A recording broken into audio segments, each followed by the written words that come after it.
everyone, and welcome to the opening drive on 101 ESPN in St. Louis with Brooke Grimsley and Super Bowl champ Kerry Davis. I'm Randy Carricker. It's 7 o'clock. Your time check brought to you by Clarkson Jewelers, an officially licensed Rolex jeweler. And guys, it's only 80 right now. It's only 80, but it's I think the humidity, let's check that humidity. I think the humidity is like 80 also. So it's hot. It's if you walk outside, if you have glasses like I do, your glasses fog up. Oh yeah, it's the type of humidity that just smacks you right in the face as soon as you walk out the door.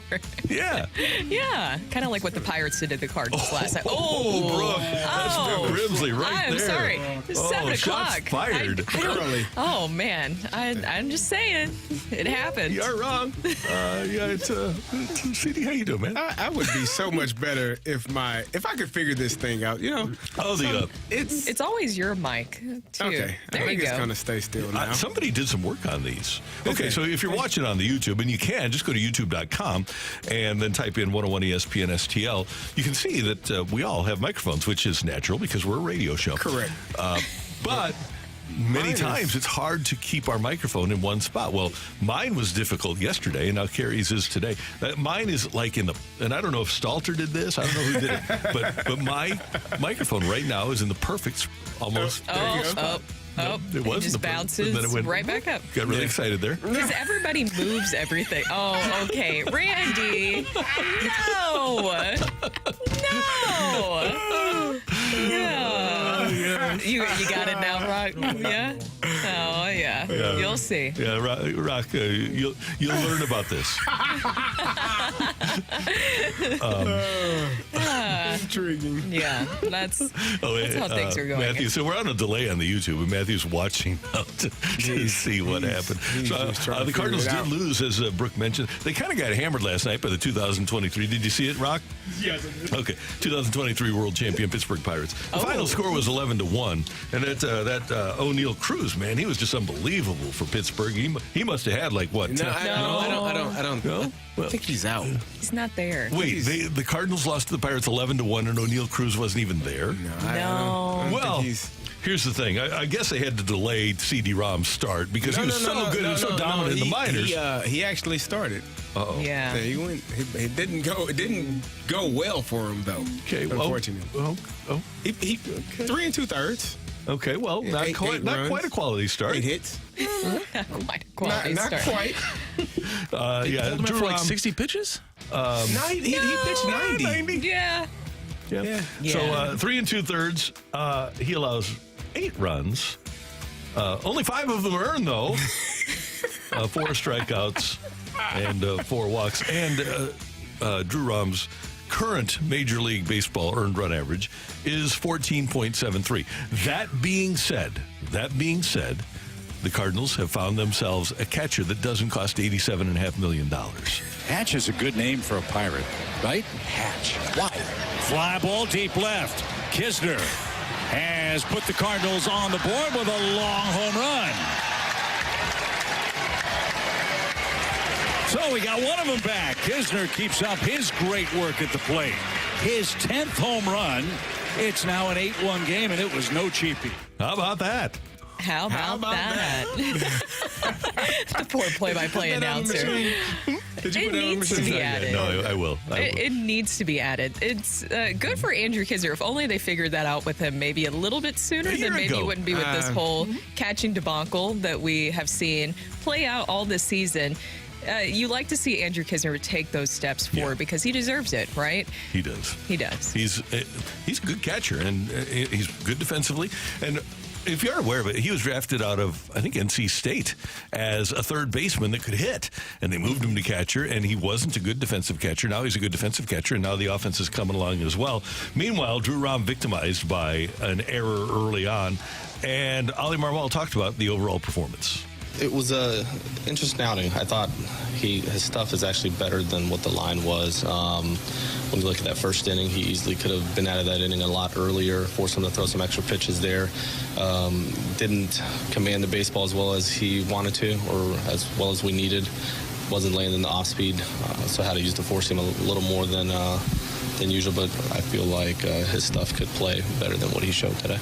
And we did mention that a couple of those runs were 3 runs were unearned, and that was as a result of an error by Jose Fermin, who made that error in the first inning and allowed a couple of runs to score early on to make it 2-0. Would the game have been different, Ollie, if that error had not been made? Yeah, there's a lot going on in your debut. I mean, you got a lot mentally, and it's draining. So I'd like to definitely see him again because I think it'll show better than what we saw today. You know, if only the Cardinals could get a Gold Glove second baseman, this whole thing wouldn't have happened. If they could go out, so in free agency, I think they should go out and get a Gold Glove second baseman that can help them. Because you want to be sound up. They have one. They have a Gold Glove second. They have a guy. Why was Fermin playing second base? Well, because their Gold Glove second baseman is in center field. Wait a minute. What the heck? What is this? What are you talking about? This is a day after Richie Palacios shows himself to be the next Willie Mays. The next Willie Mays. Okay, maybe not. How many times have we compared people to Willie Mays this season in an ironic way? That's not good. What are we doing? Gold Glove second baseman playing center field. Yeah, we got a second baseman playing center field. It's not good. And Drew Rocc, that was absolutely not a great debut last night, but it's not the worst. A la Mike Myers. You guys remember that one? Sunday Night Baseball, too. Wow. I vividly remember his face during that outing. And he was just sweating, how wasn't he? Painful it was. So, at least there's that. I do think with Drew Rocc. So we were going with it could always be worse? It could always be worse. Is that not the motto for the Cardinals somewhat this season? Well, yeah, this is pretty low for the Cardinals right now. That's worse. Pretty bad. That's not great. Andrew Kisner, if that first inning is performed by a Gold Glove second baseman, how different does it look? I mean, yeah. I mean, you never know how the game flows after that. If we get that out right there, you know, that first inning always seems tough in a debut. So maybe if we could have got out of that clean, maybe, you know, you get a little momentum rolling because the second inning looked great. But, you know, what ifs? Yeah. You can play what ifs all the time. You know, overall, I thought his stuff plays good. I mean, he's super deceptive. Fastballs plays up, kind of zips in there quick. I mean, you can see a lot of those guys. I mean, they're underneath a lot of pitches. And for those guys that hit the ball square, they really have to get on top of that heater. So, I mean, overall, I think he's got really good stuff. And, you know, that first one, you never really know how that first one's going to go, but now he's got something to build on and keep working and keep improving. But overall, I like this stuff a lot. I don't know if I would say build on. I would say that you just toss that one in the trash and redo it. Yeah. Just erase it from your memory because it wasn't great. I think criticism is really warranted because with the Major League debut, Brad Thompson and Chip were talking about this last night, there's always so much pressure. You're going to see the guys pressing, and what happened in the first inning I think affected him too. Some was his own doing, but also some of the defense behind him is not the usual defense you're seeing because we do have a lot of your guys injured right now. I think the criticism is warranted with him with his fastball. With a low 90s fastball like that, location is key, and he really didn't have that last night. No, he needs to have superb pinpoint location, right? He has to have great command, and especially great command when your fastball doesn't go 99 these days in Major League Baseball. If you're throwing it 85, 86, 87, you need to have pristine command like John Tudor did back in the day, like Marco Gonzalez did when he was a young pitcher, but that Rom did not have last night. No, it was not. It was not there. My question to you guys right now, because I know a lot of people are upset, and rightfully so, because I mean they hit their lowest mark, 16 games under 500 for the 6th time this season. Where do you guys feel about this? What is the expectation from this group? Because I know that you want to try to win games. There's still a season that you have to see play out. What is the expectation that you're hoping to see from this group and how they should be performing? I think the expectation, you should have no expectations. Like you should not, you should not put yourself in a situation where you are living and dying with this Cardinals team for the rest of the season. 15 more wins, 70 and 92 is what you're looking at. So 15 and 22, 15 and 21 the rest of the way. I think that's probably what you're looking at. Because in addition to the trades that you made, and Brooke, you mentioned this on social media, you don't have Nolan Gorman right now. You don't have Dylan Carlson right now. You have Tyler O'Neill maybe half the time. You've got a rookie shortstop that you're playing now.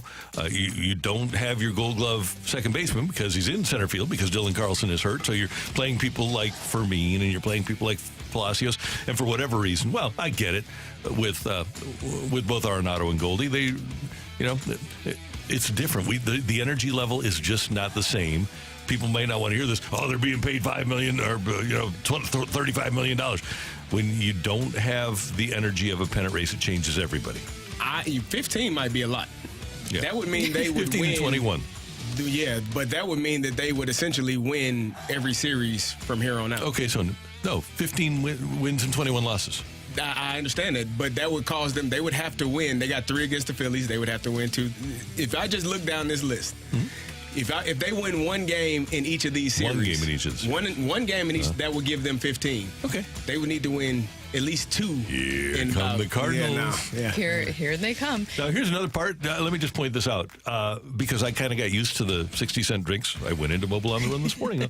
But last 6 games, 0 runs, 2 runs, 1 run, 2 runs, and then you had the 7-run outburst against the Mets, and then 1 run. So you've scored 2 or fewer in 5 of your last 6 games, and that is no way to win either when you've traded your pitching staff away. No. Well, you traded away essentially 2 of your best starting pitchers in Jordan Montgomery, Jack Flaherty, and also a piece of your bullpen and Chris Stratton that you were able to turn to, at least feel a little bit confident with.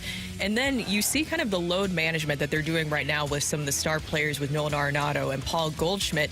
Does this not feel like spring training? It does. Right now. Yeah, it's 6 weeks, and that's a good thing, by the way. You have to use this time to evaluate. That's why I was glad they brought up Rocc. Use this time to evaluate the people that have a chance to help you if you do have a chance to win in 2024. No guarantees that they have a chance to win in 2024, but find out whether or not people have that opportunity. This is depressing. This is a disaster. But at least they got rid of Genesis Cabrera, because the way he was pitching and the way he's been pitching since he's been gone, Randy, has been makes you feel better, makes you right? feel so much better. Yeah, I mean he was always a disappointment, and you knew that was going to happen. Yeah, and he's not performing at that level that. I think he kind of is. Yeah, he's pretty good. Is he good?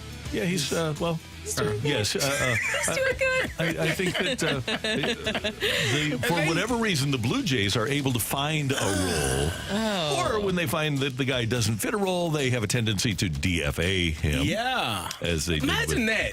Yeah. Imagine that when someone doesn't perform well, they just say, "All right, well, it's not working. Let's move on." Not sorry. That's called admitting mistakes. Wow, it's amazing. Yeah, it is.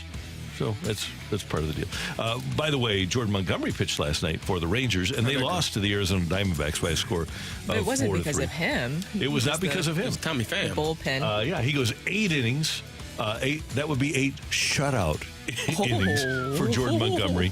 4 hits, struck out 6, and walked 1, 92 pitches, and then it was kind of a disaster for the Rangers in extra innings, and they wind up losing 4-3. They allowed 3 in the bottom of the 11th to lose the game. But yeah, it didn't have anything to do with Jordan Montgomery. So good for him, and the trade hopefully will work out for the Cardinals. But man, is he good, Jordan Montgomery? He is. So it's very painful. Of course, you want guys to go on to be successful, but then watching and seeing them be successful elsewhere and getting more of the opportunities. It just makes you wonder what if with the Cardinals this season, why things just didn't work out and you're in this situation. Yeah.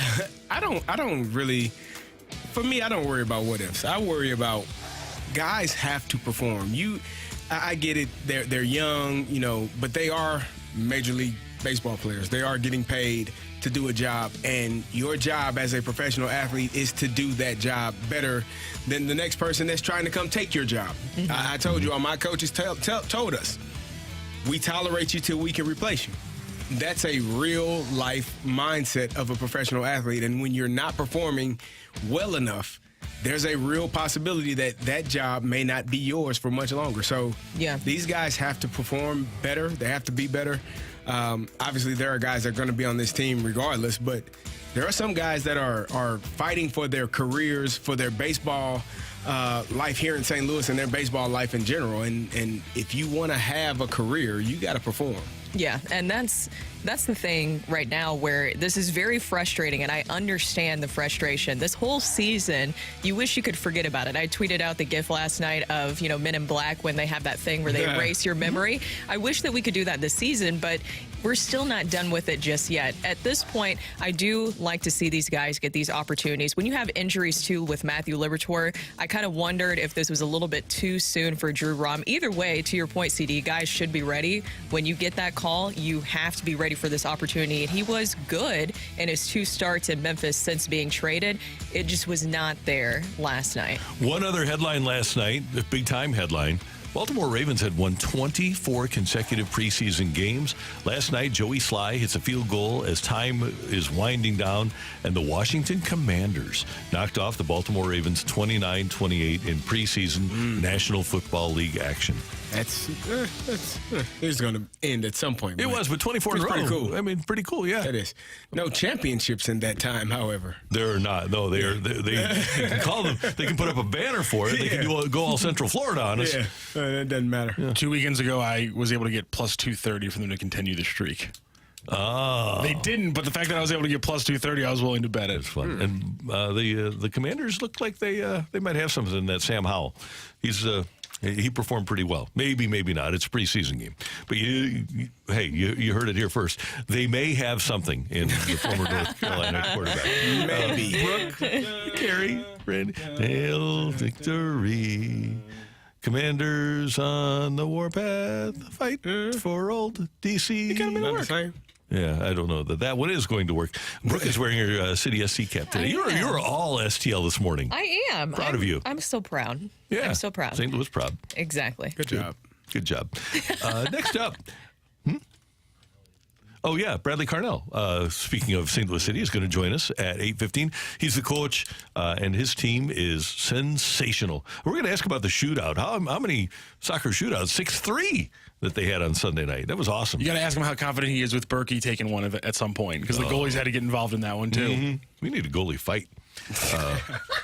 Coming up here on 101 ESPN. So CD-ROM is going to get another start. But right now, who leads in the clubhouse for the number 5 spot in the Cardinal rotation for 2024? That's next on 101 ESPN.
as we sit here today in middle of August and starting to think about what we want our spring training to look like, to really set up what we want 2024 to look like, I just feel like we know we're going to need innings.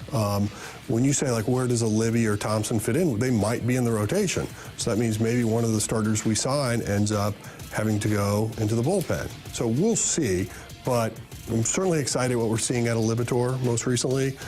Thompson's been throwing the ball well, but I don't want it to be like, oh, just because they finish strong means we're not going to still try to be aggressive. That's Pomo with Frank Cusimano on Sports Plus on News Channel. Is it News Channel 5? Yeah. It is, KSTK, right? Yeah. It's because there's the one that was 4. They're on your side or something. Oh, they've changed it. I think they've changed it to First Alert, so it's First on 4, something like that now. Okay. But anyway, News Channel 5, Coos Sports Plus the other night. There you go. So I always appreciated the fact that when I tuned into Brooke Grimsley when she was on TV, I knew she was on my side. Oh, yes, always. You always were. Yeah. Always. That was my motto. Yeah, thank you. Lived and breathed it with everything that I did. Live it, learn it. Live it, love it, learn it. There you go. Yeah, learn it, love it, live it. That's it. Learn it, love it, live it. There we go. So anyway, that was Mo. And first of all, he's still in the mode of the MODE of getting himself 3 starting pitchers, I think, for the offseason. But he did say that a starting pitcher that they sign could wind up in the bullpen. Well, here's the thing. If you sign a starting pitcher, he's going to be expensive, all right? If you sign an established starting pitcher, he's going to be expensive. And I've asked Mo before, why not sign an insurance 6th starter? And he said, because when you sign a 6th starter, they want to be assured that they are going to be a starting pitcher.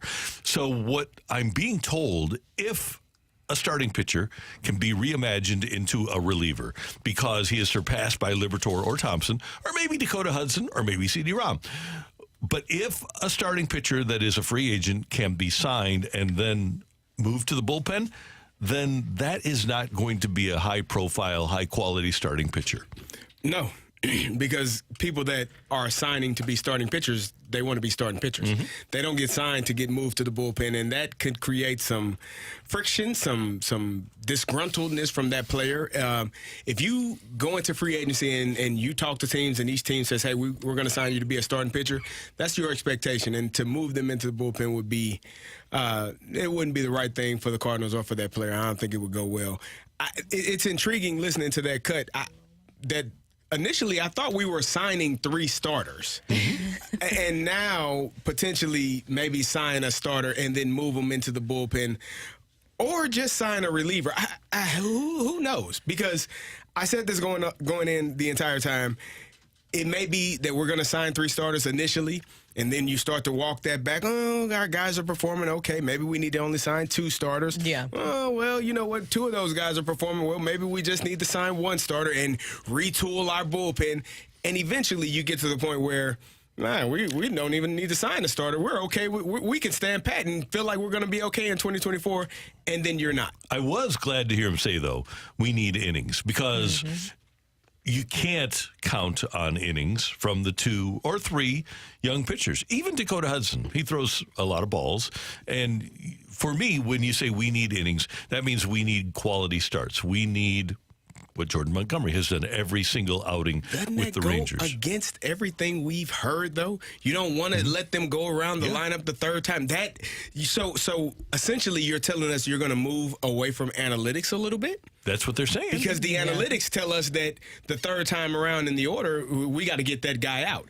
Maybe, just maybe, they're professional athletes and they can handle facing the guy 3 times. That might be. And they should. They really should, because how many times of the season have we been just frustrated with Jordan Montgomery? Jordan Montgomery wanted to stay in games, and there was already some jokes coming in about the performance. Like, I didn't know that he was due that. I'm surprised his arm didn't fall off after the 5th inning, because that's what you thought. That's exactly what you thought with how they just manage Jordan Montgomery and other pitchers this season.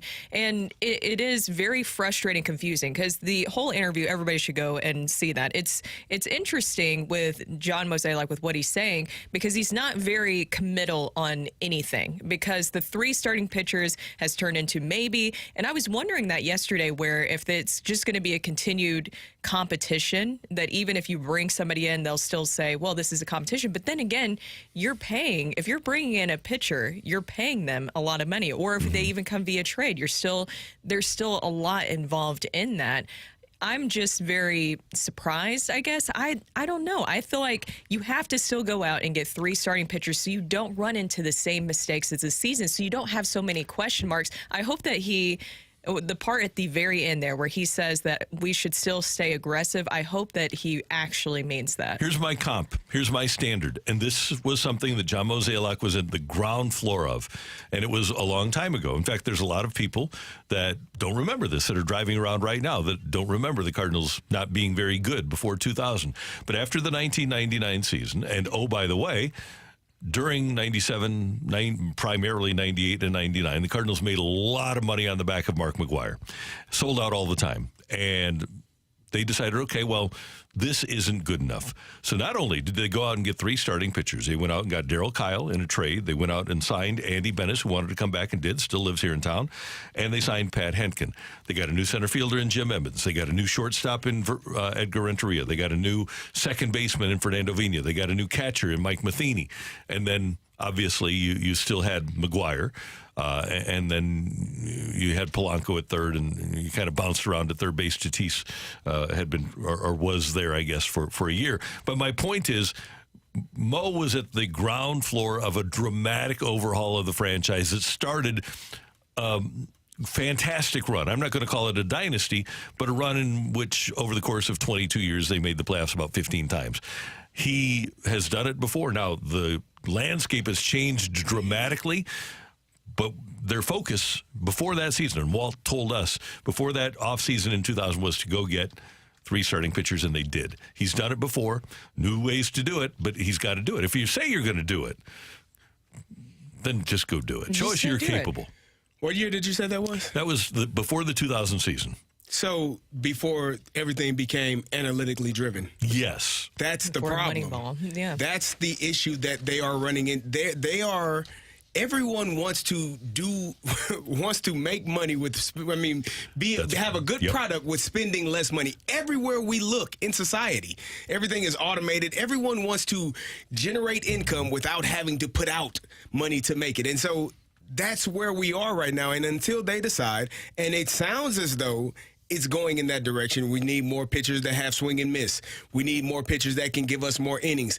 Those are things that are not analytically driven. And so hopefully they can get back to that aspect of the Cardinals baseball that we are accustomed to. Instead of this, we're going to spend money. We're not really going to spend money. You're 100% right. I look at where Jordan Montgomery is, why Max Scherzer is happier than he's been in years, and why the Texas Rangers are able to pitch at such a high level, because they hired a general manager and a manager that are not driven by numbers. They're driven by logic and their baseball experience and expertise. And that's such a crazy concept, but it seems like it works, right? It seems like it's something that could work. And I understand from an analytical standpoint, it helps you figure out how much money maybe a player should get. But as we've seen this season, money doesn't guarantee anything with any of these teams. And in this interview too, he talks about Ryan Helsley and how much they are going to really look on him and going into next season. And this interview was done before we got some of the news coming out with Ryan Helsley. He's going to undergo more tests. John didn't put that out last night. Don't worry about him, because they've got Rodriguez coming back. Wilking Rodriguez. There you go. So don't worry about Helsley. We're good. Waiting on him. So it's just, I wonder how much the Ryan Helsley injury could possibly play into how they're going to approach this offseason. It has to. They have to go get a closer, right? If Helsley's not available. One. Yeah, they did. And he'll be a free agent. And you've got Gio Gallegos down there, and you've got JoJo, or is it Ho-Ho? I like JoJo. I like JoJo. Yo-Yo. I do. Ho-Ho. I like him in the eighth. Don't give him. Don't give him. Here's an interesting thought, Randy. This is intriguing. It's just something that just came about here in the last, I guess, I don't know, 15 days, 20 days, I don't know, recently. Players like to play. Yes, they do. Don't take them out. Yep. Let them play. Let them. We have a thing that allowed us to get to this. It's called mental fortitude. It allowed us to get past most of the things that other people weren't allowed or able to. And so if you just trust them at times, not every time, but trust them at times and let them play, they usually do pretty well. Chris Carpenter was at the Cardinals Hall of Fame ceremony on Sunday, and I was saying to myself, Cardinals, don't let him leave town.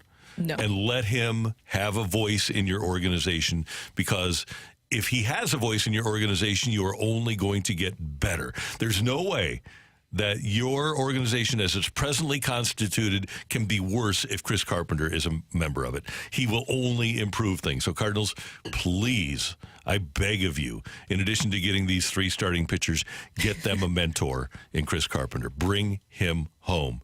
Bring him home. Bring him home. Bring him home. Bring him home. Bring him home. There we go. What? You okay, Rocc? You're not. I mean, it's a fun idea, but I don't know if it's going to happen. Why? Because it's you know what was one of the good idea. Here's one of the great things. One of the great things in the history of sports. And by the way, we could help the Blues too. So Carp was an accomplished hockey player when he was a youngster. He would go practice with the Blues when he was playing with the Cardinals. They would let him practice, and he would be hacking guys in the ankles like Pronger used to do. Oh, man. It was epic. It was because Carp, you could see it, right? And he's big like Carp, he's 6 or like Pronger. I love it. Same thing. So just get him out there playing with Parayko, man, in practice. There 2 you for go. 1. Yeah. You can coach both teams. How fun would that be? That'd be awesome. He's a great guy. I love Chris Carpenter, and he is he's CD. You would love him. I already do. When Hitchcock or Tony would say, "This is a man's game tonight," that Chris Carpenter's ready for a man's game. There you go. Yeah. Give me him. Yep, absolutely. Coming up, our buddy Stan McNeal from Cardinals Magazine on 101 ESPN.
This is Rocky with your Sports Center update, driven by Johnny Londoff Chevrolet and Johnny Londoff Autoplex. The Cardinals started a 3-game series against the Pittsburgh Pirates in not-so-strong fashion last night, falling 11-1 to the Buccos. Drew CD-ROM with his MLB debut, 3 2/3 innings pitched, 8 hits, 5 earned runs, 4 walks, 4 strikeouts, and 1 home run. Cardinals back in action for Game 2 against the Pirates. Adam Wainwright on the bump for the Cardinals to the 6:05 first pitch. He faces off against former Cardinal Johan Oviedo. Oviedo on the season, 6-13 with a 4.55 ERA. Coming up right now, Stan McNeal joins us from the Cardinals Magazine. Later on the show, St. Louis City SC head coach Bradley Carnell joins Carey, Brooke, and Randy at 8:15. That is your Sports Center update, driven by Johnny Londoff. Find new roads and shop 24/7 at londoff.com and londoffautoplex.com.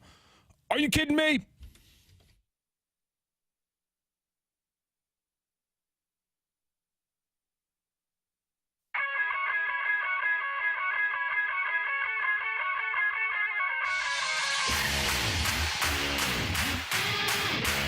Brooke Grimsley and Carey Davis. I'm Randy Carricker, and it's always great to go to the Celebrity Line and visit with our friend Stan McNeal of Cardinals Magazine as the Cardinals head down the stretch of this 2023 season, but still great things happening at Cardinals Magazine. Good morning, Stan. How you doing? I'm great, Randy. I'm looking forward to tonight. We're going to get 199 tonight, right? Yes, Adam Wainwright on the mound for number 199 in Pittsburgh, where he has had some fun, and he loves talking about a pinch double that he got there, and I think it was 2015. Came up in the 9th inning and got a pinch double, and it was one of the highlights of Adam Wainwright's career.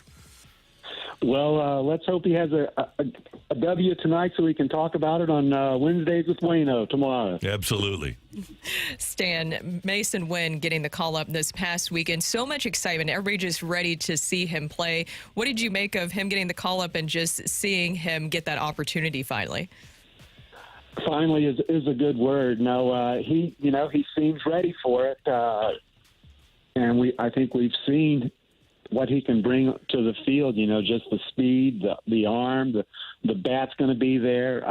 It's really exciting. Let's hope, he has a good run here till the end of the season. Stan, we've talked about this starting rotation, and the Cardinals say there is a need to go get 3 pitchers. In your opinion, what is the likelihood that they actually spend money to get one of those top aces in free agency? Well, I think it's really good. I think that they're going to get a top of the rotation guy, and I think that probably will come via free agency, But again, it's just not that easy, and we look at a guy like Aaron Nola, who is considered one of the top of the rotation guys, but you look at him, and is he really a guy you want to be spending $25 million a year on? I mean, he's the best available, so maybe, but is he really a top of the rotation guy? And Stan, along those lines, he has pitched in September. He has pitched in October. Another guy that has done that, actually 2 more guys, are both left-handers. You've got Urias from the Dodgers, and you've got Blake Snell from the Padres. But the other point we have to make is that a team like Boston, with the injuries that Chris Sale has endured, they're going to be after a starting pitcher, and they have a lot of money. The Dodgers are probably all in on Ohtani, but the Yankees have all the injury problems. There is going to be a pretty significant amount of competition, I would think, for the services of these top guys, too. Not that the Cardinals shouldn't be in those waters because they need to be, but it's not like the Cardinals are going to be the only team bidding on these guys. Exactly, and even going back to this past offseason, I mean, I think the Cardinals were in on some of the top guys. They just weren't in enough, if you know what I mean. They just didn't go that final step. And when you look back at what has happened, some of those guys that got the big bucks last year really have not pitched that well this year. So there's also that possibility that they go out, they get the guy that the fans want, and then whoever that is, he struggles in his first year. So there's just, what it's like pitching, even top of the rotation guys, it seems like there's just so few of them. It's a difficult spot.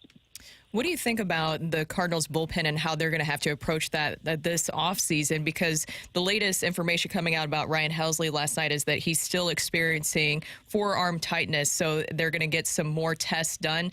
Do you think that that's a possibility where they will have to go out and get somebody? And what do you think about the rest of the bullpen? Well, to me, bullpens are almost you want to rebuild them almost every season, no matter what happens. Because even if you have a really strong bullpen and everybody's pitching, the chances of that happening again the following season are not that great. So to me, you take care of the rotation, you see, and then you look at your own guys, you see how that might fit with the pitchers that you bring in, and then you just kind of fill in with guys. But in terms of going out, especially this year with to me, the need being greater in the starting rotation, I'm not sure I go out and spend $10 or $15 million a year on a reliever.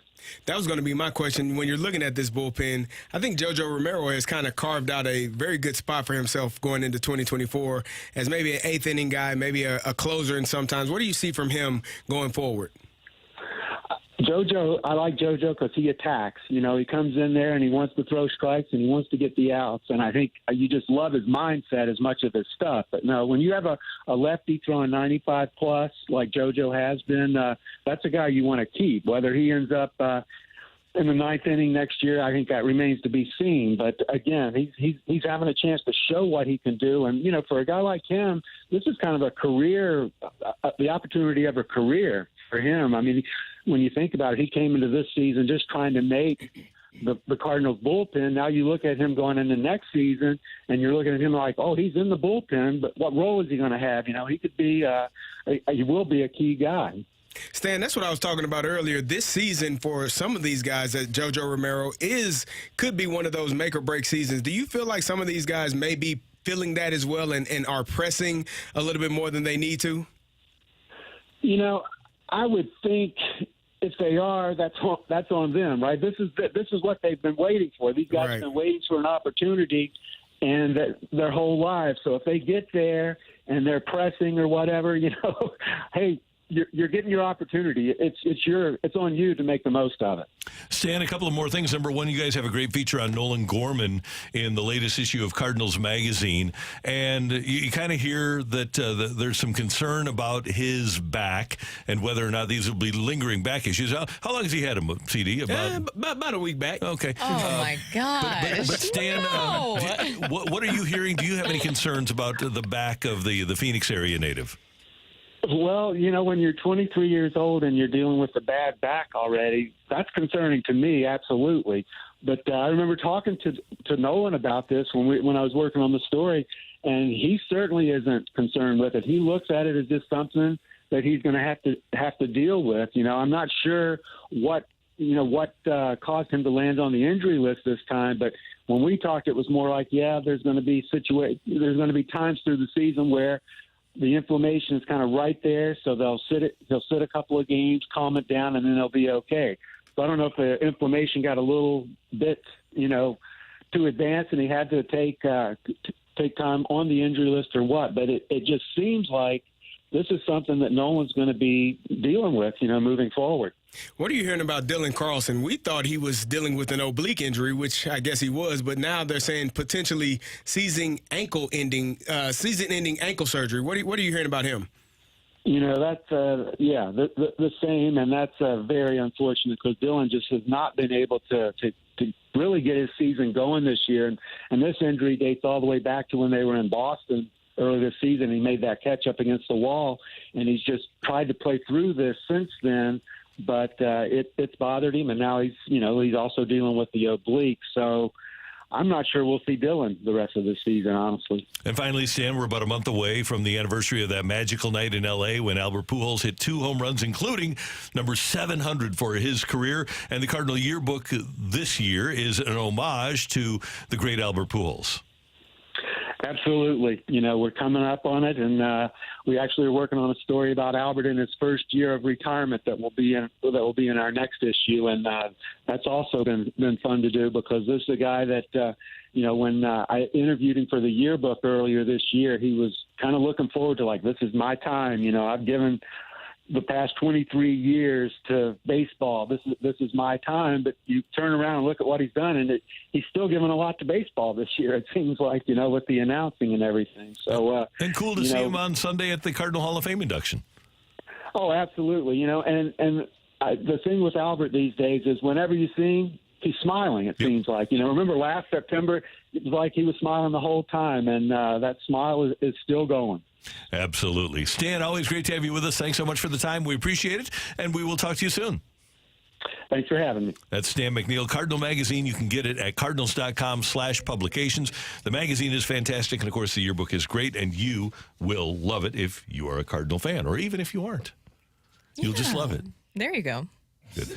Coming up here on 101 ESPN. How about that? Get your text in to the Air Comfort Service text line, 314-399-9646, 314-399. Yo-ho! We've got Take It or Leave It coming your way on 101 ESPN.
Hey, I want you to know about my friends at Chesterfield Fence and Deck, celebrating 55 years in business, locally owned and operated here in St. Louis for that entire time, and they do such magnificent work. They did the fence at the Carricker household, and the dogs love it, we love it, and I'll tell you what, they told us when we got the fence, it's a white privacy fence, vinyl, and they said it'll be a lifetime quality product, and it has been for us, and that's been more than 25 years now. And when you get something done by Chesterfield Fence and Deck, their mission is to provide you the best work possible. And when you're around for 55 years, that means that everybody knows that you've been doing great work. They're A+ rated by the Better Business Bureau. You can find them on the web at chesterfieldfence.com or give them a call at 800-300-4054. They'll come out to your house. They'll provide a free, no-obligation project design, whether you want a fence or a deck, a sunroom, screen room, pergola. They do fantastic work, and they're all about making it good for you at Chesterfield Fence and Deck. Again, 800-300-4054 or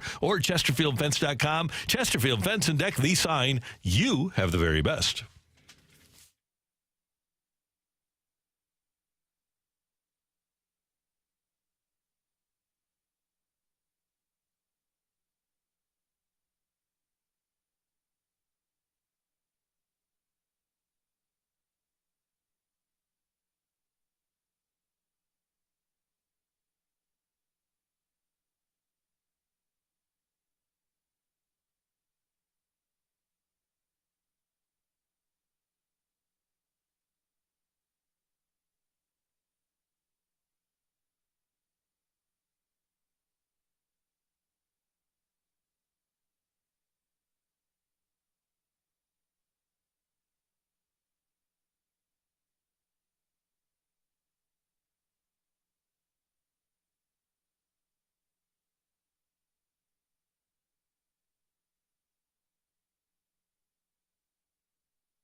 Time for Tioli here on 101 ESPN. The text line is open for you, 314-399-9646, 314-399. Yo-ho! Okay, kids.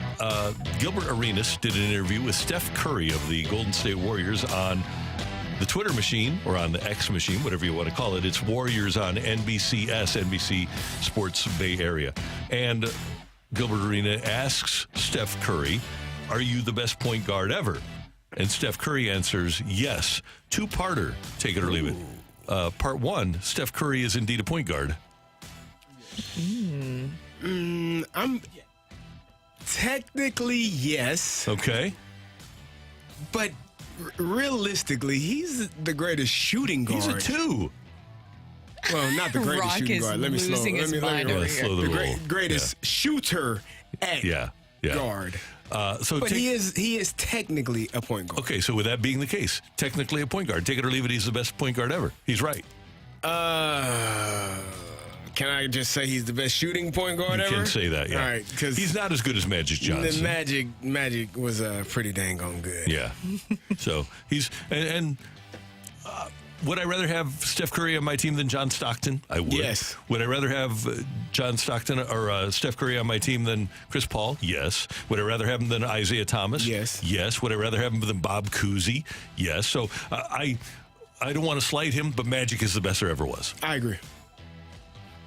I mean, Steph's a point guard. He made the position switch when he got drafted. He's been a point guard his entire NBA career. Has he ever led his team in assists? Yes, very many times. Okay.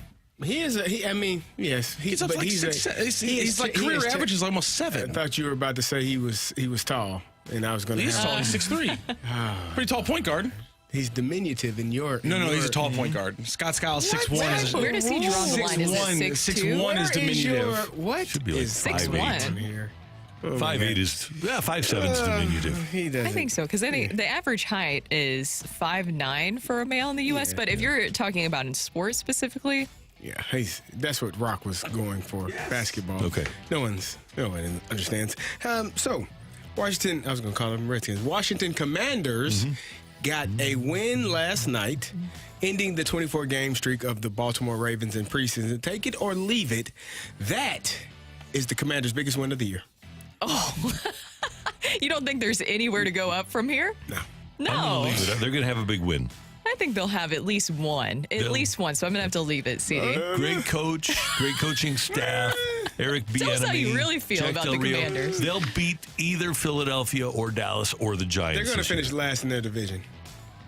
Probably, yes. Probably. Therefore, this is the biggest I'll win take of the that year. one. I'll take that one.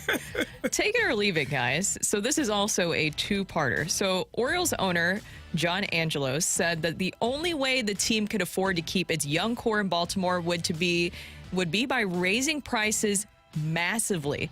Take it or leave it. First part, you shouldn't say that publicly. Take it. Take it. Okay. And second part, hey, at least we don't have to worry about the Orioles in the top-end pitching market this offseason. Take it. Yeah. Okay. Exactly. Top-end pitcher. Maybe those are things that you keep resign. to yourself. Yeah, I sometimes don't people know. talk too much.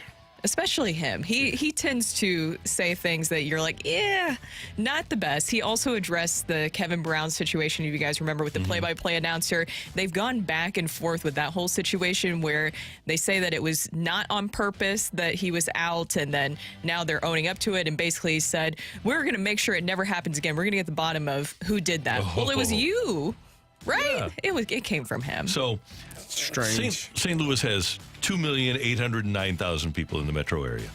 Baltimore has 2,844,000. So essentially, our markets are identical. Economically, markets are identical. Makeup.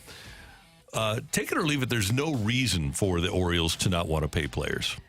I'll take it. Yeah, I'm going to take it, especially with their farm system They're is supposed to be, incredible. Could you imagine the organization? I'm sure that's so frustrating to hear, where it's like, okay, wait a minute. So we're not going to keep around these guys that we were able to draft, develop. They've done a good job of that. There's at least some promise. And you're basically saying, well, we're going to have to raise these prices. There's no way we can keep these young stars around. The Atlanta Braves showed you how to do it. Yep. No. Sign them early. Atlanta is they're selling out every game. Orioles had a long sellout streak when they were great, when their franchise was like the Cardinals has been for the last 23 years, they had an unreal sellout streak. And so there's no excuse for the Orioles not to be able to be what the Cardinals are. They've got the same setup with their little ballpark village. They started it at Camden Yards back in 1993. There's no excuse for the Orioles to not be the Cardinals. Well, attendance-wise, the Cardinals are in the top 5, but Baltimore is like 22nd, I believe, in all of Major League Baseball. So that's not great. And it's years of neglect. That's why. Yes. But Yes. they can get them back. They had 65 straight sellouts back in the day. I would say this year the Cardinals would like to be the Orioles. Yeah, I would say so. Definitely. All right, Matthew, what do we got on the text line?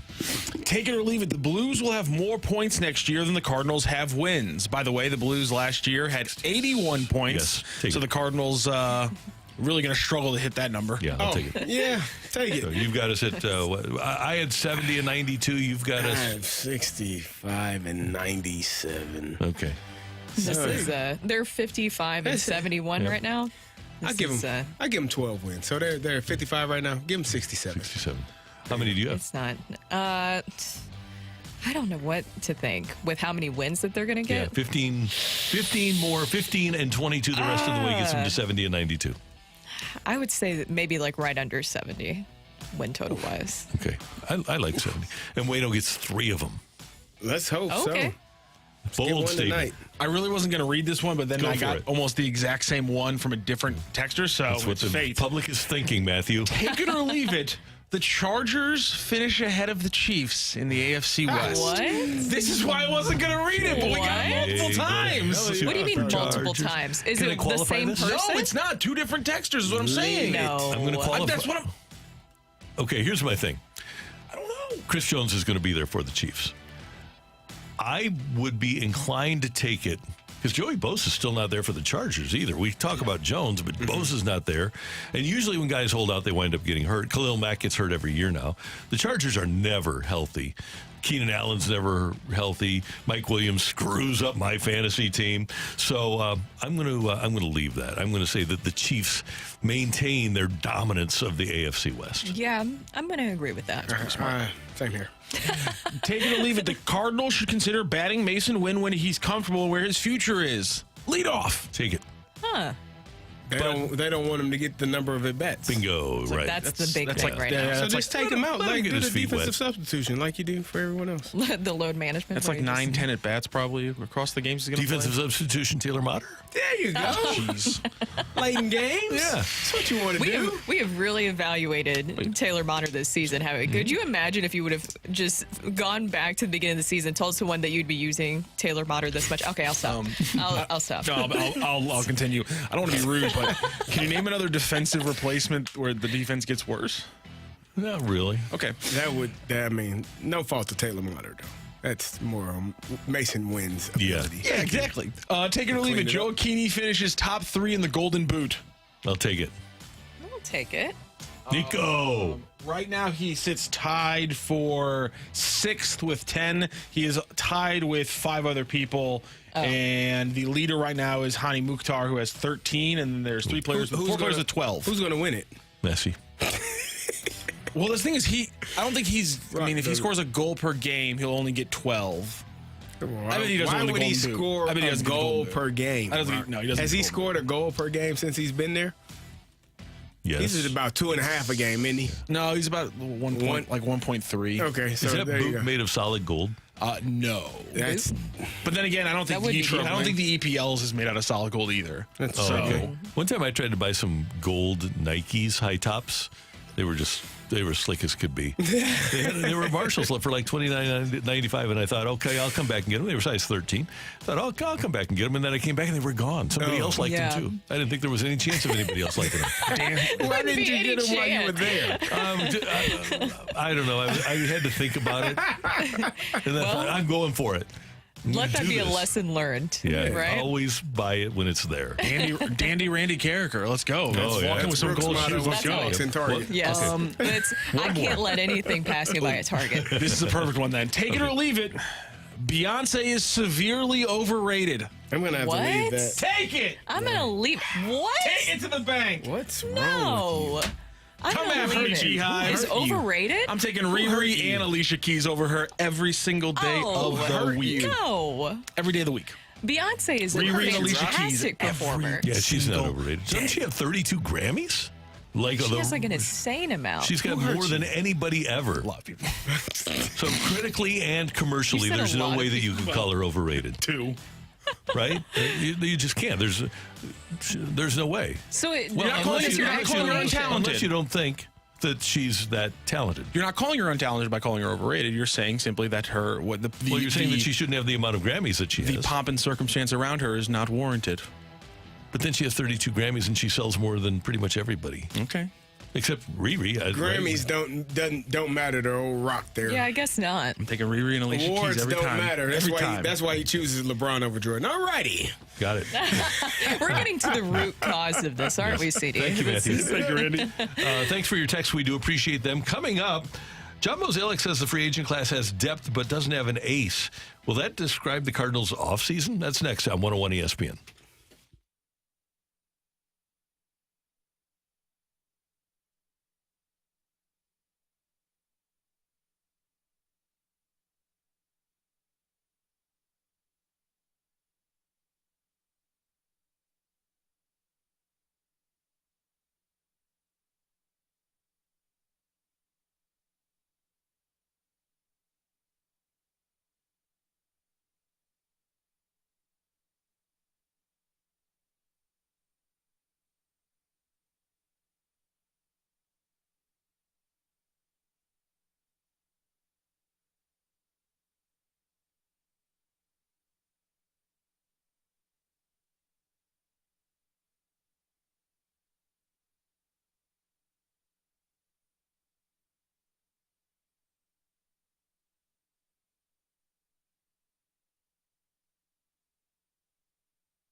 Hey, it's Carrie, and if you're dealing with pain, I've got some great news for you. I've dealt with a lot of pain in my life, multiple surgeries, 4 knee surgeries, 2 shoulder surgeries, 1 hip surgery, and I thought I'd have to deal with this pain for the rest of my life until I met Dr. Sheen, and he taught me about PBM. What is PBM? It's a big word, easy explanation. It's photobiomodulation. Simply, it is light therapy that helps you heal.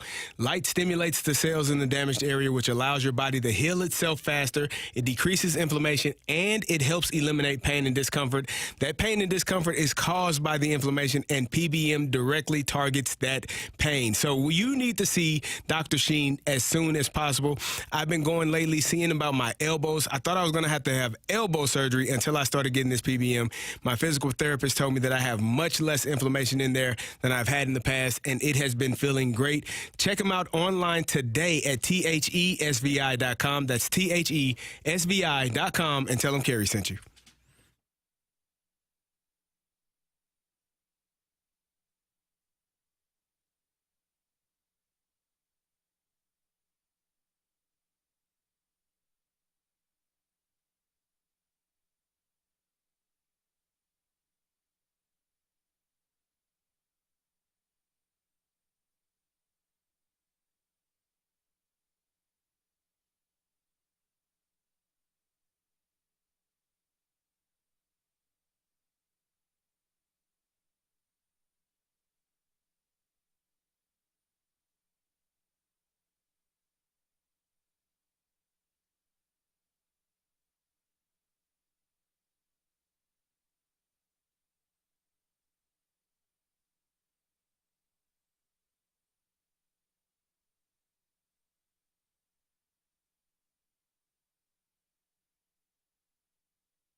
Well, there's definitely some depth. I don't know if it has the excitement of past years when you talk about like aces, but I do feel like there's going to be some options for us.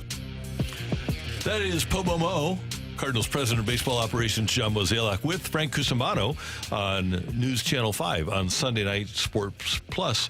And first of all, yes, there is no Verlander, there is no Scherzer in this year's free agency, but there are some pretty interesting names. By the way, I would argue that Shohei Ohtani is kind of an ace.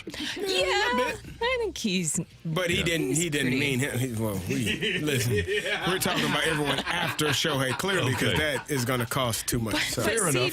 Don't you worry about that one. CD, Frizu, Ballpark Village, I don't think that's the going to be Arch. enough. Did we even mention that? The Arch. I don't think that'll be enough. Forest Park. Is he going to own the Arch? The most Sure, we'll rename it for beautiful him. and largest urban park in America, will have you know. With a free zoo. Okay. You guys got to She's open with mentioned the free free zoo. zoo. No. She Oh, did. yes. You mentioned that. Yeah, Okay. you gotta Is he open gonna with open that. Are you selling that to him? Yeah. You don't even have to sell it. We'll just give it to him. Yeah. Just put a big bow around it. Okay. It's all yours. So he Okay. can do whatever We'll he put a wants bow. to. We bring him to Yep. St. Louis and then put a bow on everything. The Arch, all this. This is yours. is This is your yours. present. He gets part of the joint tax venture for the zoo. Just like, break off a little bit from the city county, pay some of that contract. Here are some of the players that happen to pitch that you wouldn't have to give the zoo to come to St. Louis. Aaron Nola. Just the farm. Julio Urias. See, and it's all relative here. The farm is right. But for the Cardinals, these would be aces. Scherzer, Verlander, Ohtani, they're aces for every single team. For the Cardinals, Nola, Urias, Blake Snell are all, in my opinion, aces. Now, moving, and Sonny Gray, sadly, is not. But then you move down the line, a guy like a Giolito has talent. I don't know that the Cardinals have the ability at this moment to maximize Lucas Giolito's talent, but he's a guy. Lance Lynn is out there. I think Lance Lynn, if he is available to the Cardinals, that's somebody that would benefit them. But he's another guy that is more, at this stage of his career, a depth guy. Kyle Gibson is having a really good year and staying healthy for Baltimore. Lives here, went to Mizzou. I would think Kyle Gibson would hold some intrigue. I thought he should have held intrigue for the Cardinals last year. And then you have Michael Lorenzen, who threw the no-hitter for Philly last week. You have Mike Clevenger, who's been good in the past, has not been good in the last couple of years. You have Kyle Hendricks, who I think, well, he doesn't have the swing and miss that the Cardinals talk about, but I think over the years, when he was put in the right situation, he was a really solid Cardinal, or a Cardinal type pitcher.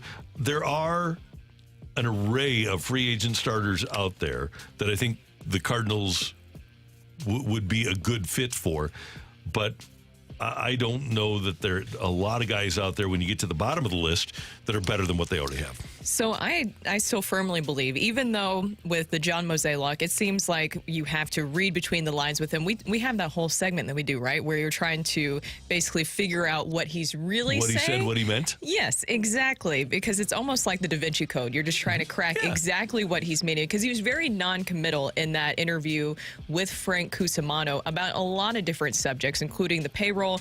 But as you mentioned there with the starting pitchers, I still think that you go and you get, there we go. You have to read the signs of what he's saying. I do think you still have to go out, read the signs of what he's saying, and go out and get a starting pitcher in free agency. This ominous music in the background is spooky. Kinda But scary. I don't want it to be spooky and scary, because I still do think you have to go out and get a starter in free agency. And my question is, if it came down between Aaron Nola and Julio Urias, which one do you guys think, if you could pick, if you could be the GM, who would it be? It's a tough question for me.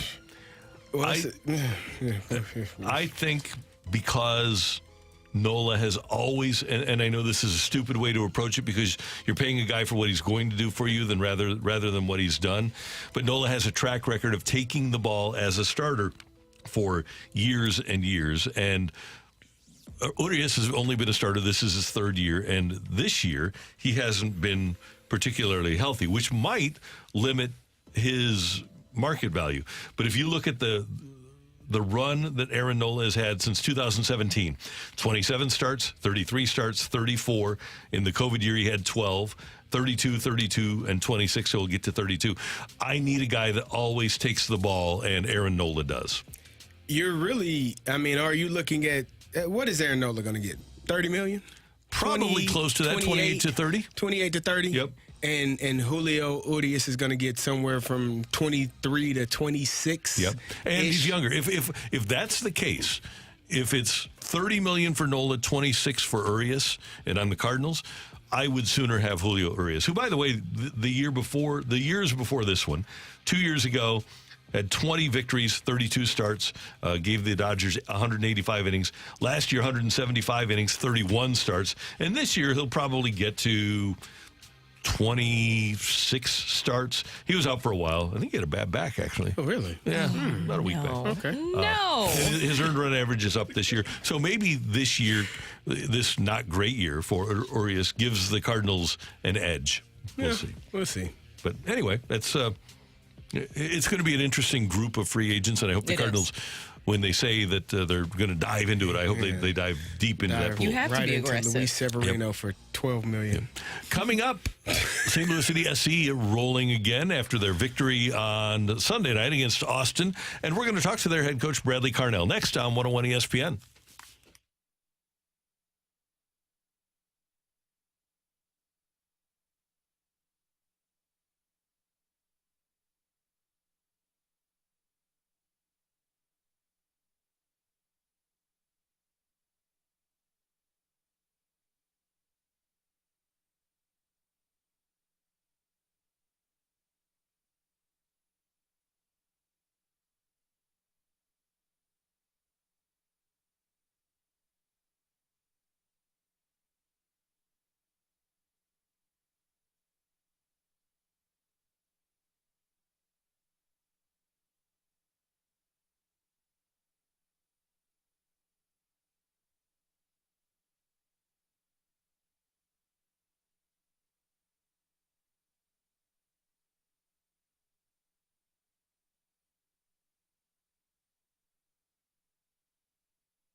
Hey, guys and gals, when there's a great deal of warm weather in St. Louis, you want to have a nice cool treat, and there's no greater cool treat right now than this scoop that I'm giving you from Schnucks, a fun new ice cream flavor that you're going to love. It's Schnucks Cardinals Cherry Crunch Ice Cream, exclusively at Schnucks. It's cherry and vanilla pudding swirled ice cream, red and white for the Cardinals, of course, sprinkled with candy-coated graham cracker pieces that bring the crunch, and it's real ice cream. That's because Schnucks uses real milk and real cream. And wait until you see the Cardinals baby blues on the packaging. You're going to love it. You can find it in the frozen aisle at your local Schnucks, and while you're at it, take a look at all the other unique flavors of Schnucks ice cream there. There are an incredible array, and you can just look for the red Schnucks circle on the carton. Ice cream and the Cardinals. Is there a better summer combo? Schnucks didn't think so, and that's why they made Schnucks Cardinals Cherry Crunch Ice Cream. So root for the Redbirds this summer with a scoop of Schnucks Cardinals Cherry Crunch Ice Cream exclusively at Schnucks.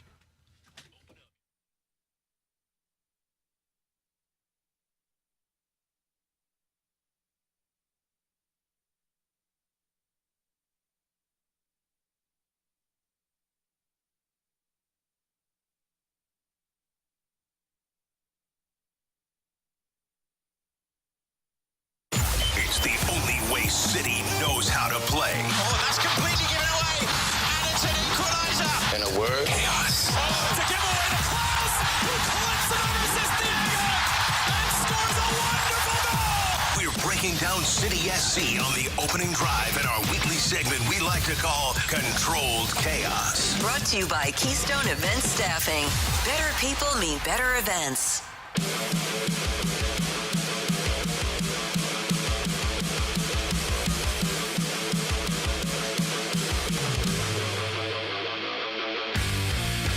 Tuned to the opening drive on 101 ESPN in St. Louis with Brooke Grimsley wearing her St. Louis City SC cap and Super Bowl champ Kerry Davis. I'm Randy Carricker, and we go to the celebrity line right now. And Bradley Carnell, the head coach of St. Louis City SC, joins us. It's always good to talk to you, Coach. Good morning. How you doing? Randy, how you doing, man? Thanks for having me. We're thrilled to have you, and let's start with this. A 6-3 victory over Austin the other night. I would think as a coach, you like the W, but it also gives you some coaching points for your squad this week. Yeah, I don't like coaching a soccer game when it ends up like a tennis ball, you know.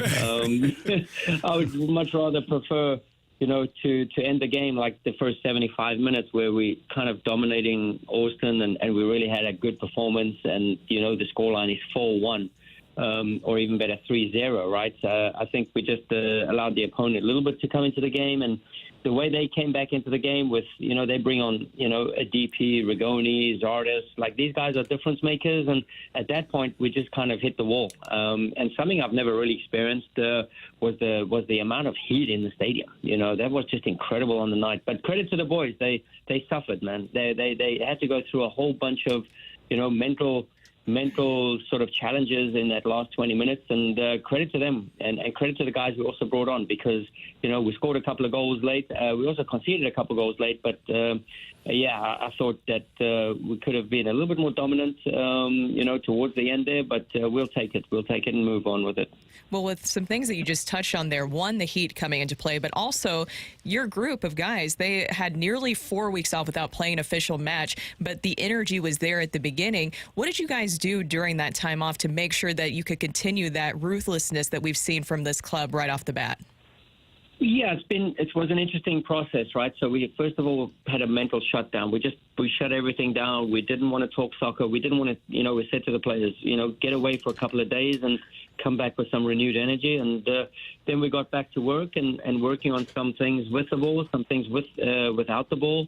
We had an excellent scrimmage against Atlanta. Excellent, not by means of only result. You know, I thought a 3-3 down in their facility was okay, but you know, just working on a couple of things, which was interesting for us to go through. So great preparation. You know, Atlanta team who plays very similar to Austin, who emphasize a lot of with the ball philosophies, and you know, for us to go against them was great preparation. And then to come in and put it into action, and you know, not scoring a goal from the run of play for a couple of weeks now. We scored 3 against Atlanta, and now we scored 5, you know, from the run of play against Austin. So, you know, I wouldn't say we're quite there yet, but, yeah, I think we're solving a few puzzles along the way and a couple of problems. And within that time, we're getting Nurkvi Torres on. We're getting Klaus back, hopefully, slowly. You know, some guys are firing at all cylinders. Sam Adeniran, Joe Akini's now finding the net again. So, you know, I think we're putting pressure on ourselves again, you know, from within the group, which is, you know, fighting for places and very competitive here in training. Coach, I played for a lot of good coaches, great coaches. Tony Dungy never yelled. He never raised his voice above regular talking, just the regular talking sound. Mike Tomlin was very motivational in how he spoke to the team. A lot of sayings that he had. John Gruden didn't sleep much and was always on fire, ready to roll and just jumping around. What type of coach are you? Are you a yeller? Are you a motivational guy? What type of coach are you with your players? Yeah, I mean, I like to, behind the scenes, I like to push the buttons a little bit in terms of, you know, mental challenges. I like to, you know, always want the players to find their purpose, to find their why, you know, because if they just do it for the game itself, or, you know, if there's no purpose, I don't believe you're striving to get towards anything. So I try and through different methods, and I'm by no means a specialist at this, but I just try and, you know, what some of my mentors, used to do, and what I feel now as a coach, what is important. And sometimes I get creative. Sometimes it's just straight to the point. Sometimes it's, post-game reflections can be brutal and honest, but by no means ever personal. And I think that's something that my players know, that it's, we're just trying to help the group along. And if there's topics to discuss and points to show the group, and unfortunately I have to mention a name and show an example, that the players know it comes from a good place. That's for me first and foremost, as we're dealing with people every single day. On the field, on the sidelines, yeah, I'd like to stay calm and comfortable, but it's just not in my nature. As a very aggressive, proactive player, so I try and be proactive on the field of play and put out fires if I can, and just try and help out where I can. So I do get involved a little bit on the sidelines, but not to the point that it becomes excessive. Bradley Carnell, head coach of St. Louis City SC, with us on 101 ESPN. And Bradley, it seems like when we watch games, and this is obviously from a layman's perspective, but Edward Leuven is just there all the time. He's always in the middle of the action. How valuable is he to you as a coach to have a guy that just always seems to be everywhere? I think it's even more valuable when he's game healthy and fit, right? And you could see in the Club America game after five and a half weeks that Edu was trying to do all the things he can do, but wasn't ready to do them yet. So I love his ownership. I love he takes responsibility and accountability. But, a fit, strong Edu Leuven shows a performance like he did the other night. So he's a game changer, right? So for me, we always challenge each other because I know he's excellent on the ball, and we always have a moment in the game, or whether I show him post game or in trainings where I say, Edu, so many great things with the ball, and you wow everybody. But for us to be really successful, I need him to do both ways. I need him to work against the ball, and he works and puts a ton of effort in to try and work against something that doesn't come so natural for him, like some of the defensive responsibilities, right? So and then usually that is a great relationship with him and Jabulo Blom or Indy Vasilev. So we get the best out of Edu in both ways. But yeah, I think when you see, he's just like a gladiator on the field. He's everywhere. He's got great size. He's very robust. He's technically excellent. His dead ball delivery is one of the best in the league. So yeah, listen, great job from us in the beginning of the year to be able to acquire him, to get him, and to make sure that we know what we're looking at and how it can fit within our system and within our way. Because listen, he's a great person, and I've always said that. Edu's a better person than he is a soccer player, and he's a damn good soccer player. So, we've definitely seen that this year, but we see Edu off the field of play, and he's a gem of a human being. So, we just try and nurture him along his pathway to greatness. He didn't have the best of experiences in Germany, and we've opened up the doors here to him. We've embraced him. He's embraced us, and it's a real good situation he finds himself here in St. Louis. Coach, speaking of difference makers, Gioacchini scoring his 9th and 10th goal of the season against Austin FC. What have you seen from his progression so far this season? Yeah, thanks, Brooke. Listen, Nico's puts himself under pressure, and I always forget he's only 23 years of age, so he looks a lot more seasoned than his actually age requires him to be at this point in his career. So, we put a lot of emphasis on him. We put a lot of sort of accountability on him. We push him a lot in training. And then we have to sit back sometimes and let the artist, do what he does best. And that's, getting in the final third, trying to score goals. And so sometimes we have to loosen the leash a little bit with Nico. And now we're seeing at moments how impactful he can be. So, listen, I think it's just great now. Everyone's coming together. Big Sam comes back on loan, starts scoring goals. Nico's always a goal threat. Klaus is now breathing down their throats, to try and get some game time pretty soon, we hope. Listen, Thomas Ostrak comes on and scores a goal. I think a lot of guys know that collectively we can achieve great things here. But that's where it has to start, and it has to end with the collective. And we're seeing a lot of that now, just being a good teammate. Bradley, I was on the show last week on the Fast Lane with Jamie Rivers, and we had Kyle Hebert on, and we were talking to him, and he mentioned that sometimes during training, you all will reach your metrics, the numbers that you need them to get to, and then that'll be it for training. But the guys want to keep going. They want to keep working. As a coach, how does that feel to know that you all have satisfied the numbers you need to meet, but your guys want to keep working and keep playing? Yeah, I think it's, I think there's it's two parts. I think part you want to get your objective of the day, and second part you want the players to be free and compete. Right? We've always said competition is the highest sort of metric we want to judge our training sessions on. Was it fun? Was it competitive? And did we get out what we needed to get out? So, I understand when these guys are, sometimes it's bitter disappointment and frustration that we have to pull the plug on the session, because the way we play, the intensity, the amount of actions we have against the ball, with the ball in a condensed space of time, it's just the way we train. We have new guys in here like Anthony Marcanic, and they say, Coach, this is on I wouldn't say that it's not on not the levels are different, but it's just a different intensity, So, and that opened up his eyes. He says, yeah, it's just the training is very condensed but very intense. So I'm very tired when I'm done with sessions. So, yeah. There's different ways to train. We can train for 2 hours at low intensity and achieve something there too. But we believe in a certain style. We believe in a certain philosophy. And, when we get it right, you can see it come to fruition on game day. So, yeah, I think it's you got to give something to get something, and sometimes vice versa. But the players are understandable. We do a lot of IDP work, individual work after training, and, getting guys a couple of top-ups if they need to, and feel good around the goal. And, so it's not that we just walk in, we give them options to do something on certain days. Yeah, and let's see if you get them outside this week and they ask for a little bit more. Yeah, we'll keep them extra long today. Hey, Bradley Carnell, a couple more things. Number one, you guys have played 1,170 minutes at home. You've trailed only 100 of those minutes. Why the home dominance for your side? I think you have to, look at the St. Louis, and I think you have to, look at the fans who come and, from day one stood and never sat down. I think that's just built culture, tradition, pride, and a sense of purpose for us. While each individual player has a purpose, I think collectively, we want to impress, we want to please, we want to do well just for the city of St. Louis and the fans.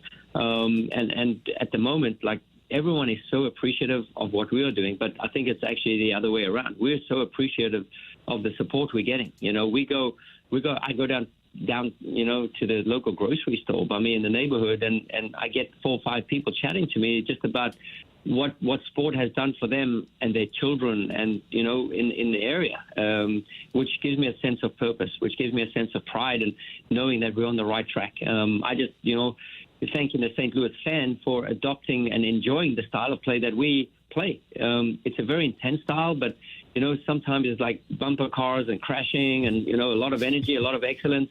But then I see moments where we've grown as a group is showing real quality on the ball. Real moments to hurt teams, and so I think a few people coming into the season were a bit like, I'm not sure this is going to work here in St. Louis, but I'm just grateful for I wouldn't even say patience. I would just say, the time given that we could show our product and put it on display and be successful at it. And now, everyone's embraced us, and we've embraced everybody too. So I think it starts with the fans. And finally, you have a challenge in Orlando on Saturday night. What are the biggest challenges that Orlando City presents?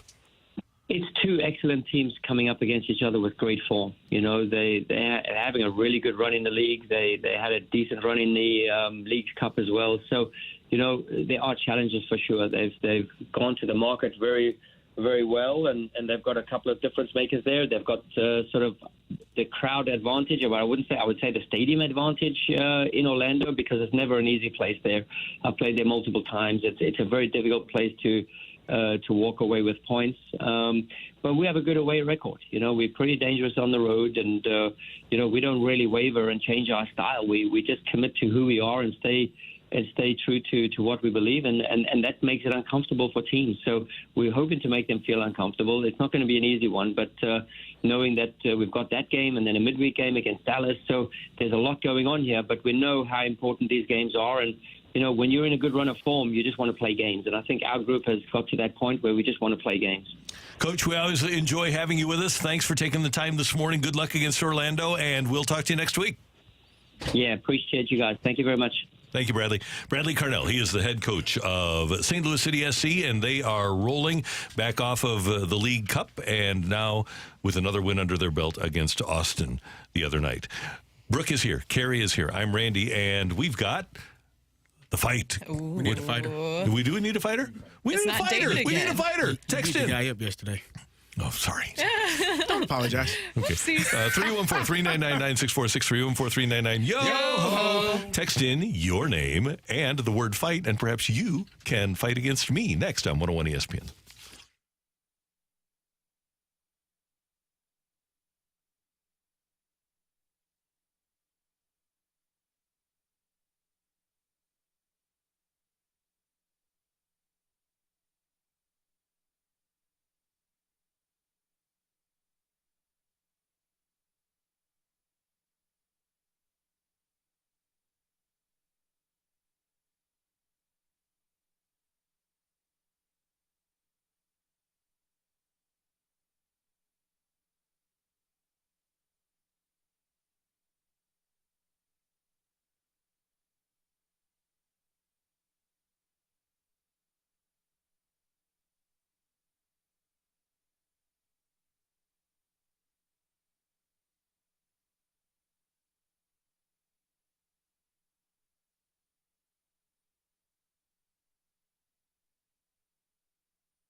Hey, if you aren't feeling as chipper as you'd like to, I want you to get to Mentality. Find them on the web at lowtusa.com. Stop by one of their clinics in either Chesterfield or South County and get your testosterone level checked. Because, guys, when we pass our 30th birthday, our testosterone level drops. And with our testosterone level dropping, our energy level drops. And we don't have the physical stamina to get through things that we used to, whether it's, like for me, walking golf or going for a bike ride. Maybe for you, it's getting through a workout or going for a run. You just don't have the ability to do that like you did before. Well, you can restore that energy by getting your testosterone level replaced at Mentality. They have wonderful doctors and nurses that are going to take you through the entire process, find out where your testosterone level is, and then get it up to where it should be with an FDA-approved testosterone treatment. It really is great, and pretty much every insurance company is going to work with Mentality so that you pay very low out-of-pocket expenses.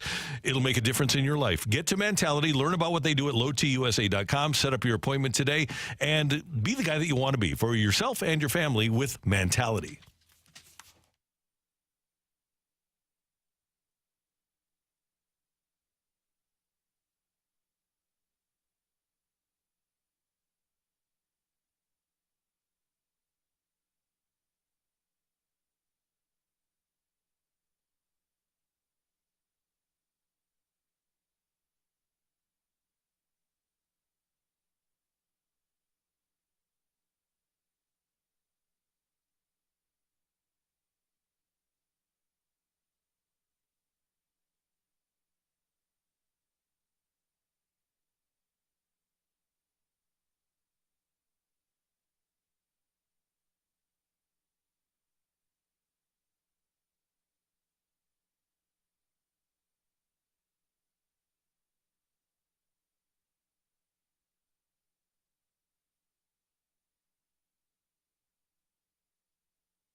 This is Rocc with your Sports Center update brought to you by Saliga Heating and Cooling. The Cardinals yesterday started their 3-game series against the Pirates, and they lost 11-1. They'll try to get back in the win column today. Game 2, 6:05 first pitch. It'll be Adam Wainwright facing off against the former Cardinal, Johan Oviedo. Oviedo on the season 6-13 with a 4.55 ERA. Coming up later on in the opening drive, Mike Claiborne, Cardinals broadcaster, joins the show at 9:15, talking over with Carrie, Brooke, and Randy. That is your Sports Center update brought to you by Saliga Heating and Cooling, an independent American Standard heating and air conditioning dealer.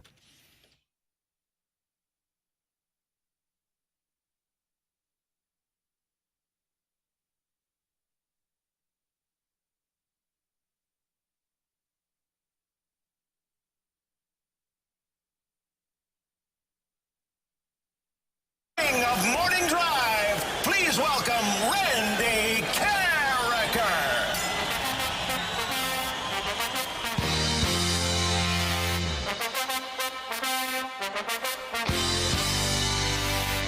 Welcome back to the opening drive. I am Kerry Davis, joined by Brooke Grimsley, and it is time for the fight, and we are efforting our fighter. I think it's Scott. He's not answering. This Mark is stressful right now. Drop. Uh-oh. Third time is the charm. We're going to give a call to our next fighter, and hopefully they are ready. So stand by your phone, listeners. You may be the one. It's like the Price is Right. Come on down. If only we could see them in like costumes. Whoever has the best costume That would wins. be awesome. Yeah. It happens. Anyways, Carrie, how are you doing? I am wonderful. Are you doing great? I'm great. Rocc is panicking. Why does his camera on? Why wasn't your camera on that entire time? Oh, that's convenient. That would have been. That is must-see Can you imagine TV. texting into a show, being like, "I want to join your show," and then within a 3-minute span, your phone got things rings, to do. and you just go, "I'm not going to answer. I'm not going to answer. I'm not going to answer the call." This is a microwave lives. society. People are driving. Do you have a fighter? We have a Answer the fighter. call. Trey, are you there? Oh, good gosh. This was stressful. Trey? Yeah. Hey, we got a fighter. You're the We were third caller worried for a today. second. We're glad that you were hanging by the phone, Trey, and listening to us. How are you doing today? I'm doing well. How are you? Doing wonderful. Are you ready to take on Randy Carricker? Yes, I am. All right, Yeah. you better be, because we called a lot of people to get to you, sir. All right, here we go. There's only one NFL franchise that has had 6 different Hall of Fame coaches lead their team. Who is it? Is it the Cardinals, the Bears, or the Rams? 6 Hall of Fame coaches to lead an NFL team. What were the options again? Is it the Cardinals, the Bears, or the Rams? I'm going to go with the Bears. Who is the last player to lead the Cardinals in home runs in back-to-back full seasons? Paul Goldschmidt, Jed Jerko, or Carlos Beltran? I'm going to go with Carlos Beltran. During the 1998 home run chess. During the 1998 home run That would be great if we threw a chess question in here. Almost half of Mark McGwire's hits were long balls, 70 of the 152. Who led the Cardinals in hits that season with 178? Is it Delino DeShields, Brian Jordan, or Ray Lankford? I'll go with Ray Lankford.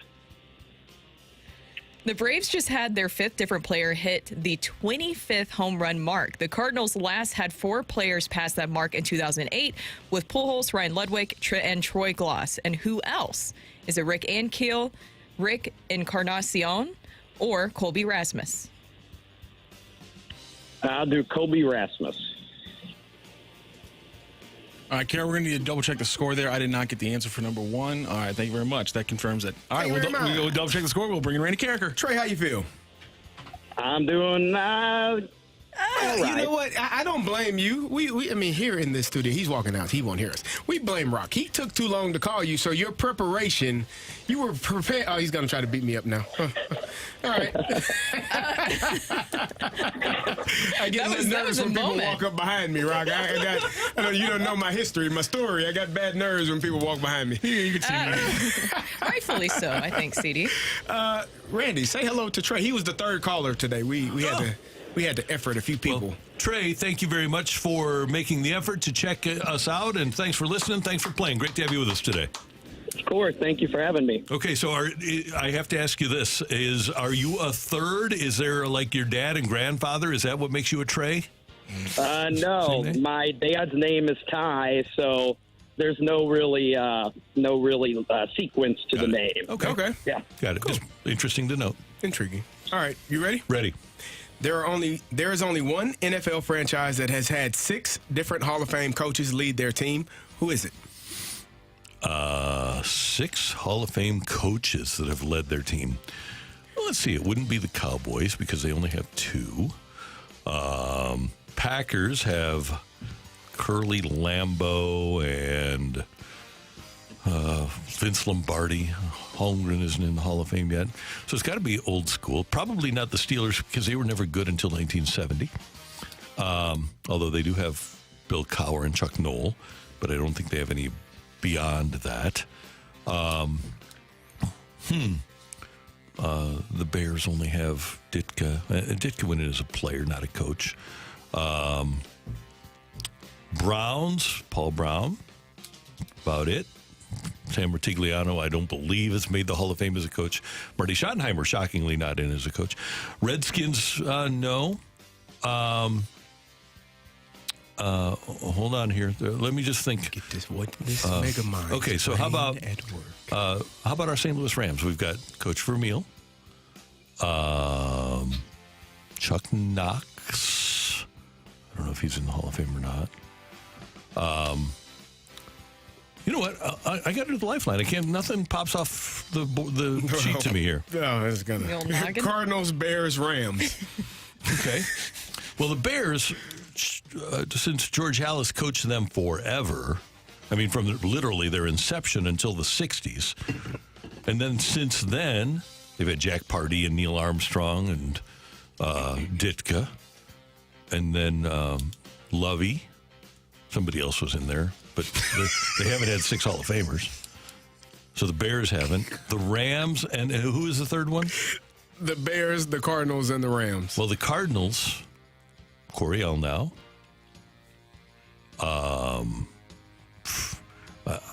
Boy, the Cardinals, they've only won 1 championship since 1947, or no championship since 1947. I mean, Ken Whisenhunt, we love Hanny. He's in our personal Hall of Fame, but he's not going to Bob Holloway's not going to the Hall of Fame. Charlie Winter's not in the Hall of Fame.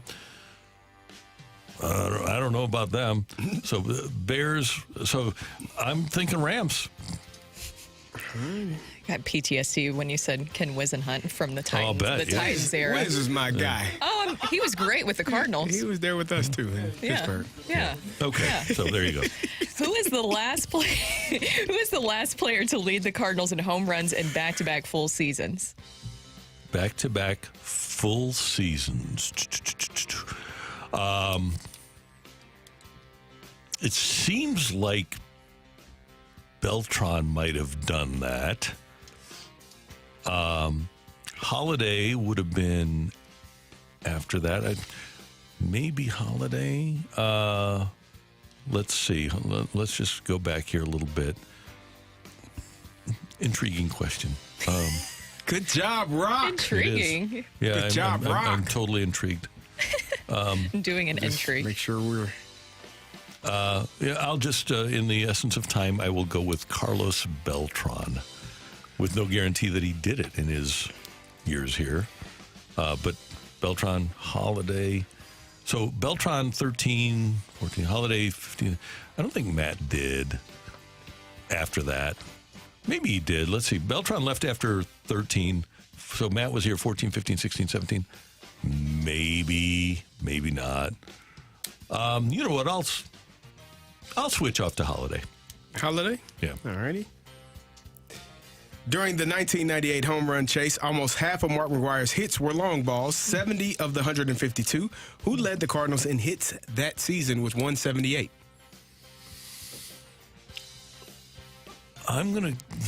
Fernando Vina had a really good year that year. I don't think Ray had 178. I don't think Brian Jordan did. Let's see, who else was on that team? Clayton, no. Jordan, Let's see. Gant was a left fielder. I think I'm going to go with the leadoff hitter. I'm going to go with Fernando Vina. The Braves just had their 5th different player hit the 25 home run mark. The Cardinals last had 4 players pass that mark in 2008 with Albert Pujols, Ryan Ludwig, and Troy Glaus. And who else? 2008 Cardinals. 25 home runs? Yes. That's what the paper says. I'm just... Glaus, Pujols, Ludwig. Who is the 4th, 2008? Glaus, Pujols, Ludwig. Last had 4. And then there's a 4th? 3. And those are 3 of the 4? So you're naming the 4th. 2008. Jimmy Baseball was gone by then. Brad Thompson was on that team but did not hit a bunch of home runs. Ludwig was in right. Chris Duncan played a lot on that team, but he actually got sent down. So I don't know if Dunk didn't. I don't think he hit 25 in a season because he got hurt. So let's. Who was the center fielder for that team? Wait a minute. It had to be the left fielder.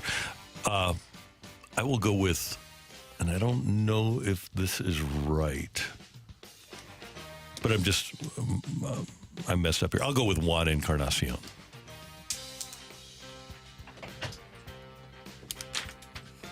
All right, we have a winner.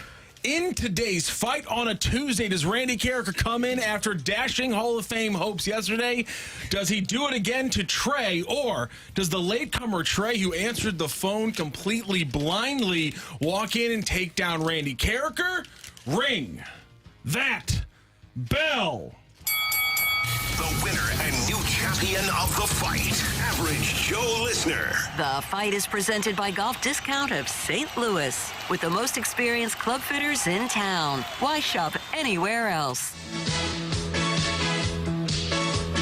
Congratulations, Trey. Thank you for picking up the phone, and you took down Randy Carricker today. It was a tough fight. You won this fight 1-0. Awesome. Good job, Trey. Wow. Good job, Trey, and you will join the show tomorrow. Let's go through these questions. There's only one NFL franchise that has had 6 different Hall of Fame coaches lead their team. The crazy thing is, only one of them has a winning record with that team, and it is, in fact, the Chicago, St. Louis, Arizona Cardinals. Guy Chamberlain, Jimmy Conzelman, Curly Lambeau, Ernie Nevers, Walt Kiesling, and Don Coryell, 6 different Hall of Famers across the Cardinals franchise. The last player to lead the Cardinals in home runs in back-to-back full seasons was, in fact, Carlos Beltran in 12 and 13. During the 98 home run chase, almost half of McGuire's hits were long balls, 70 of 152. It was Brian Jordan who led the Cardinals that season with 178 hits, and the Braves had just had their 5th different player hit the 25 home run mark. The last time the Cardinals did that was in 2008 with Pujols, Ryan Ludwig, Troy Glaus, and Rick Ankiel, who got in there when he hit the 25 home run mark. So congratulations, Trey. You win the fight today, and you will join us tomorrow. Awesome. Thank you, guys. We'll see you tomorrow. Great job, Trey. Good job, Trey. Terrific. Outstanding. Coming up next on 101 ESPN, is City Park already a top home field advantage for City SC? That's coming up next on 101 ESPN.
Hey, it's always good to hear from Gloria Liu, the owner of Your Home Sold Guaranteed Realty, and she has shared the secret behind their guaranteed sale program. Gloria says, why work with any real estate company that won't provide any upfront written guarantee and hope that things are going to work out? Hope is not a good plan, and that's why Gloria makes the promise.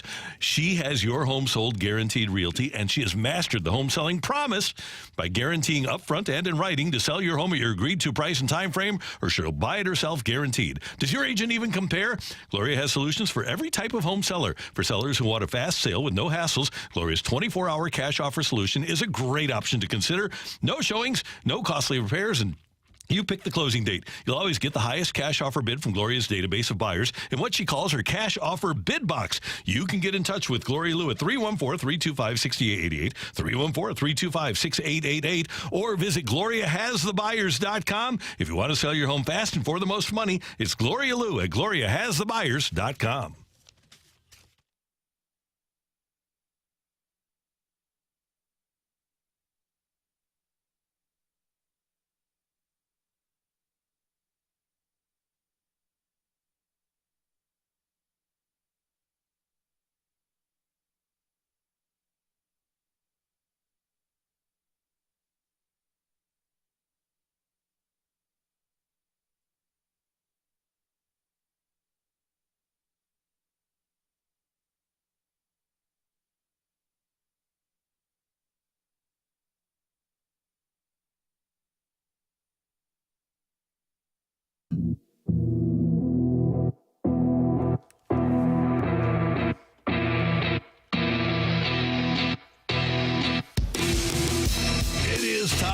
Birdwatch here on 101 ESPN in the opening drive, and Brooke is first. My bird splat is something that John Denton of MLB.com tweeted out last night, where this is just a very interesting look at things, and I think it really emphasizes the importance of starting pitching, and especially quality starting pitching. So he tweeted out last night, when the Cardinals score first, they are 41-22. When the opponent scores first, they are 13-48. When they score first, they are the equivalent of a 106-win team. When they don't, a 35-win team. That's terrible. Setting the table matters, and starting pitching does that for you. Having so many question marks going into the season. Of course, what we're seeing right now does really feel like spring training, because you're evaluating guys, and you traded away literally two of your important starters. So this is a lot of trial and error right now, especially with Drew and Rom last night. But it just shows you overall this season, we've seen that over and over again, especially early on with the starting rotation, how they struggled right out the gate and how much that affected the rest of the game. It's kind of hard to score first when your starting pitcher gives up runs in the first inning. Yeah, that's kind of hard to come back from that constantly. Not great. It all starts with pitching. We talked about that going into the season. That's kind of been the Achilles heel of the entire season, is starting pitching, relief pitchers, whether it's starting pitchers not getting out to a great start, or when they do, the relievers blowing a save, not being able to hold on to a lead. That has been the story of the St. Louis Cardinals this year, and it's been hard to watch. Been very frustrating to watch. Yeah, they have not been good. No. Which leads me to my bird splat. the starting pitching, or the relief pitchers, or 3 starters and a reliever, 2 starters and a reliever. I don't know what we're doing in the offseason, but I do know that there are some names that are available. And you talked about Aaron Nola. We talked about it a few segments ago. Julio Urias, Blake Snell, maybe it's Luis Severino. You have a few guys that are available in the offseason for this Cardinals team to really go after and try to bring into the fold here in St. Louis. My question is and has been, are they willing to spend, and what number are they willing to go to? I think the thing that you have to think about, we talked last year, one of the big stories that when you and I were here last year was talking about the number of the number going up for their payroll. It went up, but not in the manner in which I think a lot of Cardinal fans expected it to. So you got some guys coming off the books. You'll have Flaherty's contract. You'll have Wainwright. You'll have Montgomery. You'll have Paul DeYoung. You will have all of those guys no longer under contract going into 2024. How much are the Cardinals willing to spend? And you got a lot of young guys who you're not paying a lot of money to. your main guys that you're spending money on are your catcher, your first baseman, and your third baseman. Everyone else is pretty much, I think, controllable in terms of manageable, I should say, in terms of the contract. So now is the time. You got a lot of young players. You got rookies, first, second year guys, third year guys still under contract, still getting paid, not a lot of money. Now is the time to go and spend on that pitcher because you got a good core of young players. If you can get the starting pitcher that is required, pitchers that are required, you could have a really good season in 2024. That's the key, is you have to have representative starting pitching. Are you willing to, though? Because this Moneyball mindset, I can get anybody to do it and pay them less, that's not true. It's not working. It hasn't. No. It doesn't work at all. No. I won't say it all, but the team that started it didn't win a championship, so Yeah. And they had really good pitchers, which, again, is something that was left out of the movie. And the other thing is those three Moneyball guys were all developed. When you look at Atlanta, Charlie Morton is an import, but everybody else in Atlanta was developed by them.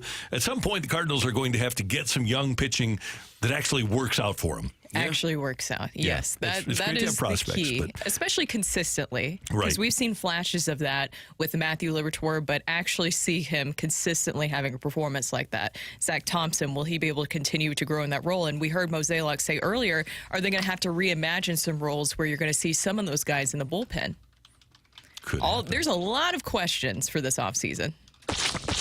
Speaking of reimagining roles, we saw a glimpse of the future last night with Andrew Knizner behind the plate and Wilson Contreras as your DH.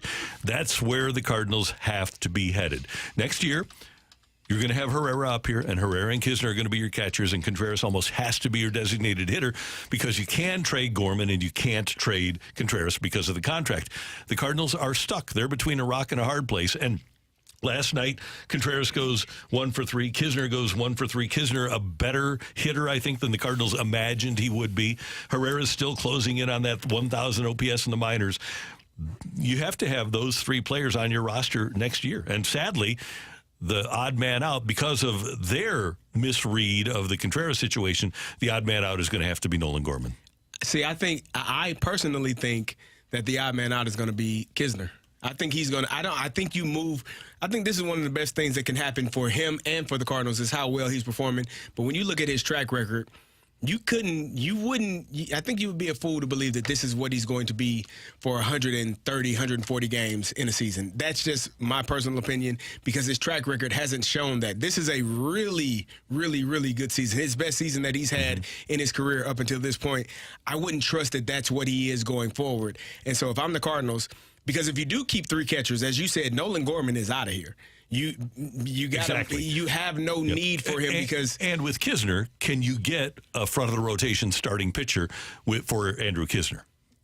Probably not. No, you cannot. But you can for Nolan Gorman. That's what I mean. So, but having three catchers on the roster. No, you're going to have one DH and two catchers. Randy, he's got paid $87.5 million to sit behind the plate and catch 9 innings. He's going to be your DH. Oh, if that's the move going forward, the Cardinals are going to get ripped to shreds for it. They should. It was a massive mistake that they made. And that's nothing on Wilson. That's not. That's the point here. Is that's nothing on Wilson Contreras because he didn't force them into anything. This was something that they came to terms with. And Mozeliak said from even the All-Star break last season that their focus was getting a catcher this offseason, and he did just that. Was it the right fit for this organization? Time will tell. But right now, the way that you're utilizing him is not as a primary catcher, so it doesn't look like it. It looks like another free agency mistake.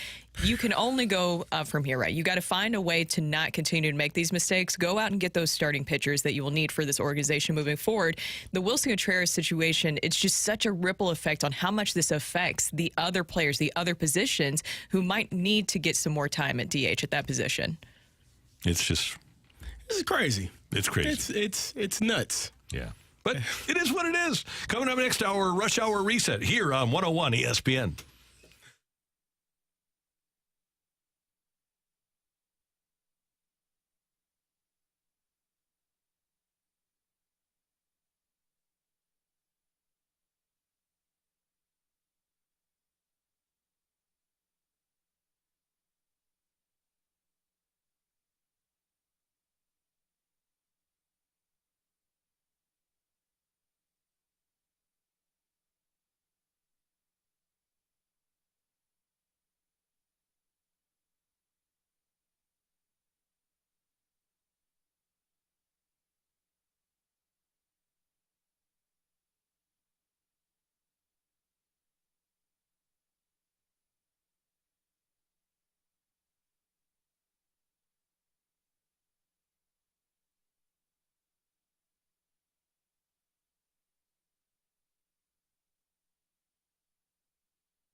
Hey, my friends at Hoffman Brothers have been serving St. Louis for over 40 years for all of your heating and air conditioning needs. Did you know that Hoffman Brothers not only offers heating, cooling, and plumbing, but in 2015, they added an electrical team that can do any electrical repair and installation you need in your home?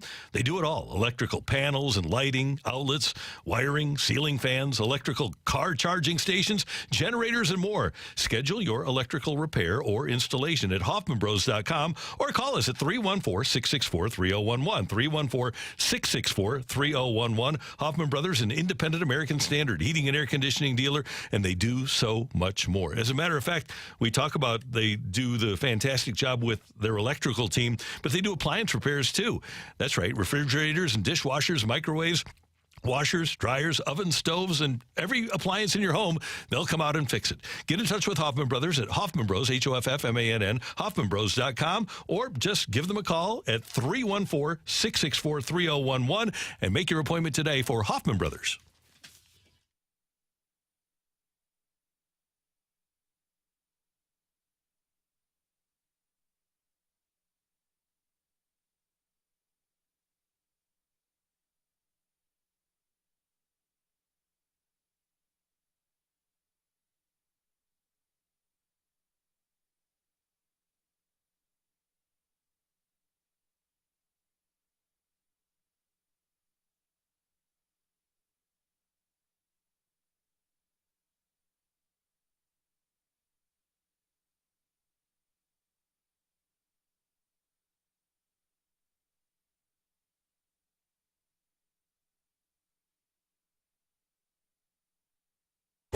It's time to recap the biggest sports stories of the day on the opening drive with a Rush Hour Reset. Brought to you by Clubhouse Turf, your exclusive partner of Celebrity Greens. We're redefining private golf.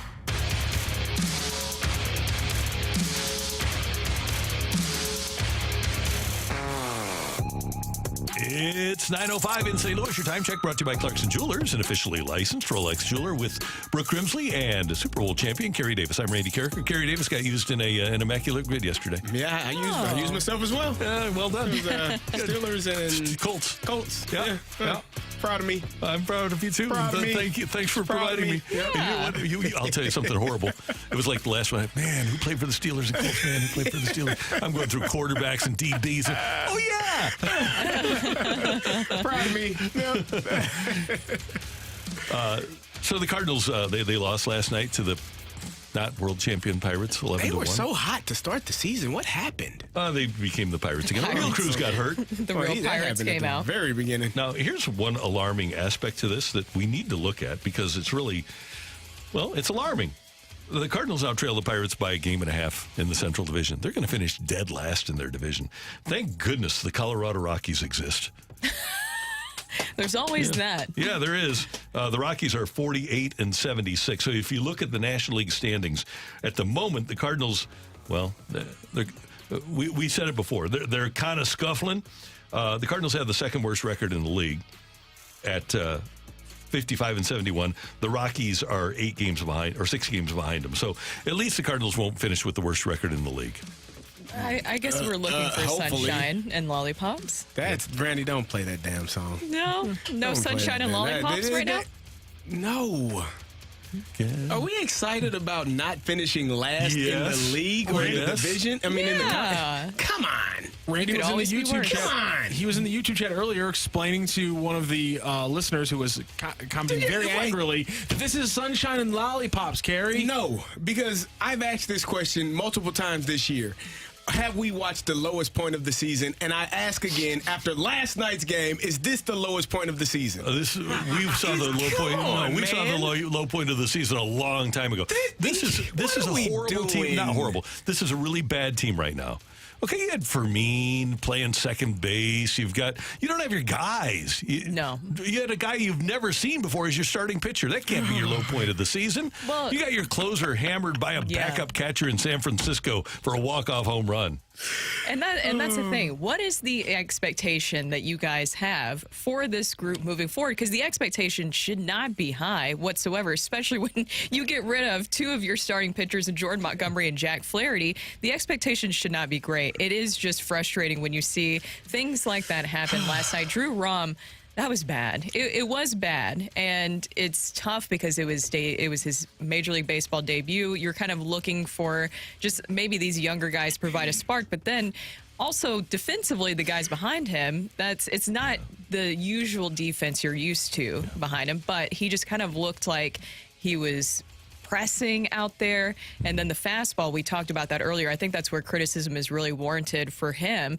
I mean, with a low 90s fastball like that, location is key, and he just did not have that. By the way, can we call Casey Lawrence Lammy? Oh. Because he is totally the sacrificial lamb, isn't he now? You just throw him out there 4 1/3. He throws 92 pitches. The starter That's threw his 90. role. Yeah, and that's what he does. He allows 3 runs on 8 hits, struck out 5, and walked 2. So good for him. Did you hear Tony La Russa talking about BT? No. Oh, No. my goodness. It made me think about this because you spoke about it. He said they called him 7 Up. Because you brought him in when you were up 7 or 7 up down 7. That's amazing. Yeah. That's kind of where we are with Casey. Casey is just an innings eater at this point. Yeah. They're just trying to find a warm body or some sort of arm that can just get him through some innings. Yep. Now, what did Andrew Kisner, the Cardinal catcher last night, tell CD-ROM about his MLB debut? No, before the game, I told him, I said, look, I want you to pitch your game, man. You're a big leaguer. You got here by doing something right, obviously.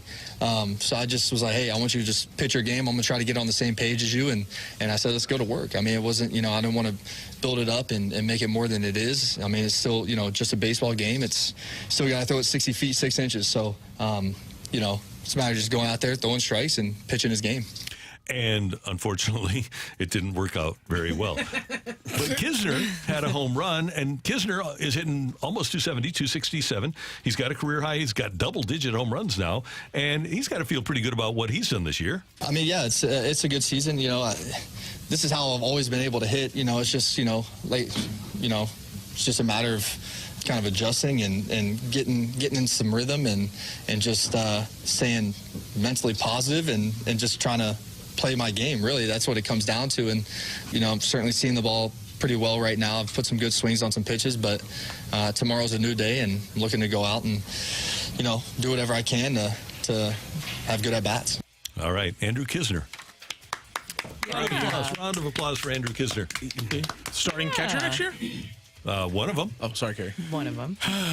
I just don't know what to think, man. It's becoming more and more frustrating the more I watch it.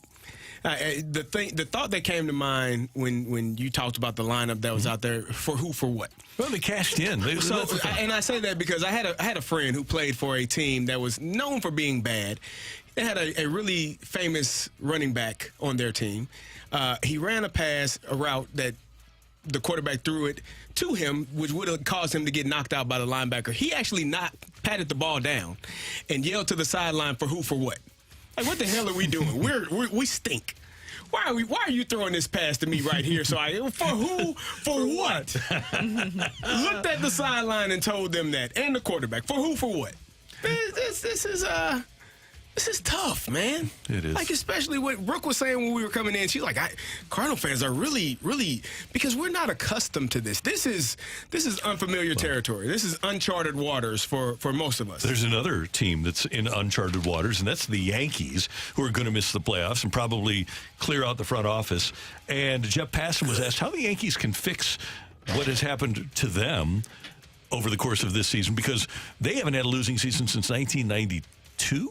And so now they're in the same boat as the Cardinals. They don't lose with the Yankees, and they're losing this year. If you just look at those top 4 guys, it's like $120 million or so every year through 2027 for Judge, Cole, Stanton, and Rodon. And you just got to hope that you get the 2021 and 22 Carlos Rodon and not 23. I think part of it's going to be integrating the younger players, like Everson Pereira's coming up tomorrow. Oswald Peraza is going to be back up. Austin Wells is a guy who's probably going to be the catcher sooner than later. You got to assume that Anthony Volpe is going to take a step forward. So I think the lineup has a chance to be better. And listen, a lot of it better come internally, because the free agent class this offseason, guys, in terms of hitting, is not good. And the free agent class in terms of pitching Are the Yankees really going to go out and, bring in another $30 million a year pitcher? Probably not. So I don't know how active they're going to be this winter. Ouch. The Yankee fans are going to be as mad as Cardinal fans. Oh, yeah, 100%. I know that sometimes trends come back. That's not a good trend when you have something that happens in the 90s come back where it's been this long that the Yankees have had this. The stories coming out about the Yankees are very, very interesting. And there's some similarities about former players kind of speaking out against things that they've seen, especially some of the analytic-driven decisions on how they run their minor league system. Some of the stories coming out about the minor league system are very intriguing, where you get a little too complicated. You bring in some people. They had like guys throwing with medicine balls, but it was like certain drills. And sometimes you just have to simplify the game. It's a kid's game. Let it be that way and get it back to that point. They couldn't wait to get rid of Joe Torre. They couldn't wait to get rid of Joe Girardi, and this is what they have. Good for them. I'm miserable. Yeah. Misery loves company, right? There we go. That is today's Rush Hour Reset. Coming up, Mike Claiborne joins us on 101 ESPN.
Hey everyone, it's Brooke here. This summer, I'm taking up a new hobby, one that I know will last a lifetime, and that is golfing. And I'm learning at the best spot in town, that is Family Golf and Learning Center. I've always wanted to learn how to golf. It was just really intimidated that'd be just too hard to pick up and learn. But after my first couple of lessons with RJ, Melissa, and the wonderful staff over at Family Golf and Learning Center, I was actually able to hit it straight and most importantly, just feel comfortable out there. That's what they do there at Family Golf and Learning Center with several pros on staff. They have the ability to help anyone with their golf game. Like if you're just like me starting out or you want to improve your game, they provide a friendly and encouraging practice experience for the individual and for the family. All abilities and ages are welcome. Also, while you're out there, go check out their new back nine menu. When I was out there at the driving range the other day, I got their delicious buffalo chicken wrap with the corn fritters. Oh, it was so good. And their adult Capri Sun. For more information about Family Golf and Learning Center, go to familygolfonline.com. Learn, practice, play your best golf.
Mike Claiborne's great work on Cardinal broadcasts on the Cardinals Radio Network and on KMOX. You can also hear and see Mike Claiborne's great work at ClaibsOnline.com. And you can hear Michael with us every Tuesday morning here on the opening drive on 101 ESPN, one of our best friends in life and certainly one of our favorites on the radio and on the internet. Claibs, how you doing this morning? I am doing well. I'm just trying to deal with the heat, but it's August, and there's no reason for me to look for a sweater today, but all else is good. Claibs, I'll tell you what, Sunday was one of the hottest days of my life. And I know that I'm older now, and so the heat affects me in a different way.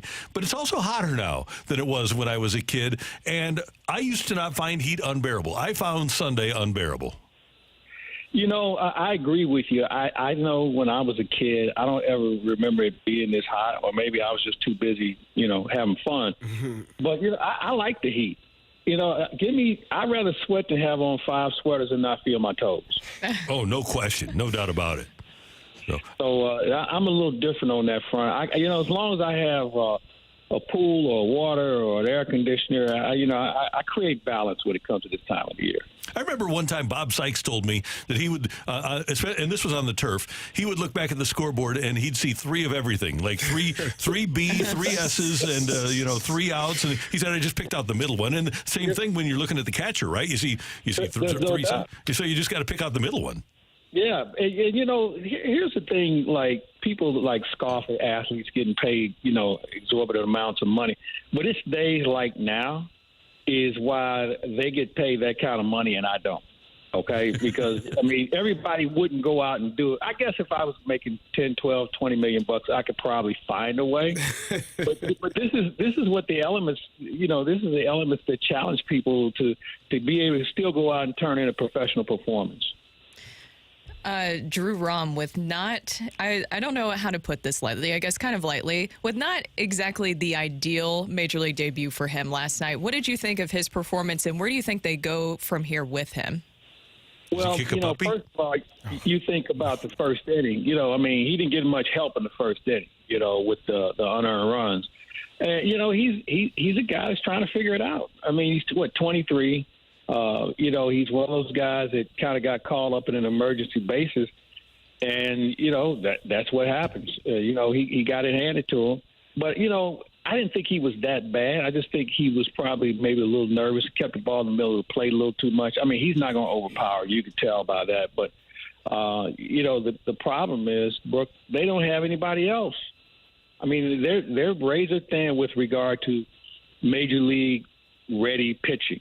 And I'm not saying Drew Rom is major league ready. He had a major league uniform on last night, but, I'm sure he would like to be better than what the performance showed. But, it's not like they have somebody else who's, chomping at the bit, waiting in the wings to come up and be a Cardinal. Claibs, we were talking about this earlier, kind of kicking this around. Do you think there's a chance that the Cardinals have 3 catchers on the roster next year? One of those catchers, Willson Contreras, being your pretty much everyday DH? Boy, you know what, Kerry, I would like that scenario. I think if you ask around, here's the deal. If Andrew Knizner had played as well this year as he did last year, Willson Contreras might not be here. Yeah, right. Last year, this year, right, no doubt. If Knizner if he would have shown anything of what we're seeing now last year, we don't have a whole different dynamic. And the fact that Herrera has shown more this year than he did last year, I'm a firm believer that Willson Contreras would be playing elsewhere because I think they would have gotten just enough out of their catching position where it wasn't going to be an automatic out. Both of those guys seem like they're handling pitchers much better than what they did last year. And, but to answer to your question, I think the question has got to be posed. And I know Willson Contreras, there was some discussion earlier about him going to the outfield and DHing. I think they have to go back and revisit that because you want to make sure your resources are, really invested in pitching, and more pitching. And when you we talk about starting pitching, listen, I think that bullpen, I think you might want to tear that thing down and start with a couple of guys and then build on top of that. I think the bullpen is in dire need of repair as well as your starting pitching. Do you think what you're seeing from Kisner is sustainable? These are the best numbers he's had in his career. I mean, 10 home runs, 28 RBIs, 809 OPS. Do you think that is sustainable going into next year and going forward? Well, I think he would probably be the incumbent, Kerry, but, I think there's enough catching to go around between he and Herrera. I don't need Kisner to play 140 games. Maybe he plays 110 and Herrera gets some more starts. And then maybe you find guys who catch certain pitchers better than others. I think there's a lot of different scenarios where there is enough innings to go around between those two guys. Now, you throw Contreras in the mix, maybe he gets behind the plate, every now and then. But, I think that's something they got to take a long, hard look at and have some very frank discussion with Contreras as well going into the offseason. And, if he doesn't like it, he's going to say, well, I want to be traded. Okay, well, let's see what we can get. Claibs, how do you think Arenado and Goldie are handling this retooling, I guess is the word the Cardinals are using down the stretch here in 2023? I think they're handling it like real professionals because I think they felt that after talking to Mo in the offseason and kind of laying out the game plan, it sounded like a reasonable game plan, okay? We're going to bring in some catching help. They thought Contreras was going to be good. You felt like some of the pitchers had turned the corner. They didn't. And, you got sloppy in some areas. You had some injuries. You had some people you were counting on to contribute that didn't. And here you are. I mean, it's one of those things, and I've said it before, I never saw it coming in this manner. I felt like you may have had enough, but it really dawned on me the other night we were doing a game, and Jose Quintana was pitching for the Mets. Now, granted, he's been injured most of the year, but the problem was the Cardinals never replaced him in the rotation. No one came close to what Quintana did for the Cardinals last year, let alone this year. I mean, I know he's only got one victory, but he's kept the Mets in virtually every game. The Cardinals never replaced him, and that was the beginning of your problem. Throw in your bullpen and closers who can't close more than once a week, and then you have injuries and this and that, and, it was a perfect storm. Clay, speaking of the bullpen, we're still waiting on some more updates on Ryan Helsley as he gets another round of tests and he's being evaluated. Where do you think that they go from here with Ryan Helsley, and how much do you think that if he does need some sort of surgery, that could affect how they approach this offseason? Well, regardless of whether Helsley needs surgery or not, they're going to go out and look for some more help closing-wise in the bullpen. Jojo Romero has done a nice job recently. But I still think he needs some experience out there. The Helsley thing, it's really up in the air because, you really can't count on him.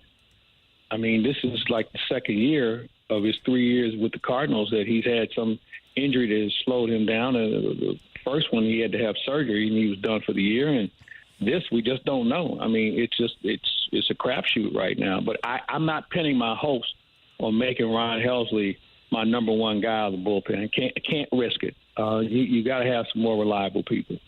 Clays, I'm looking at Genesis Cabrera and what he's done since he was traded. Do you look at some of these people, some of the people that were traded, and wonder why the Cardinals couldn't get that out of them when they were on the roster? Yes and no. Some guys need a change of scenery. Some guys want a more defined role. And I think Cabrera is one of those guys. I mean, his stuff is good, all right? But, when he was put in some high-leverage situations, he couldn't get it done. And, maybe there's a different philosophy in Toronto. I don't know. But, maybe it's just a different role that he has that he felt he could have had here. And let's face it, he was given the opportunity, all right? He couldn't make this team out of spring training. Okay, so once he got called up, he was good for a few outings, and then things started to get haywire, and then the walks came around, the lack of control. He fell in love with a certain pitch too much, and teams were sitting on it. So there were just a lot of things that were going wrong, but that doesn't mean he's not in a position to be a very good pitcher for somebody. It just wasn't his time for the Cardinals. Claibs, I know you talk to Nick Ragone from the Ascension Charity Classic every week at Claibs Online, and you had a recent interview with Alonzo Bird, one of our favorites. And we've been out at the Ascension the last couple of years.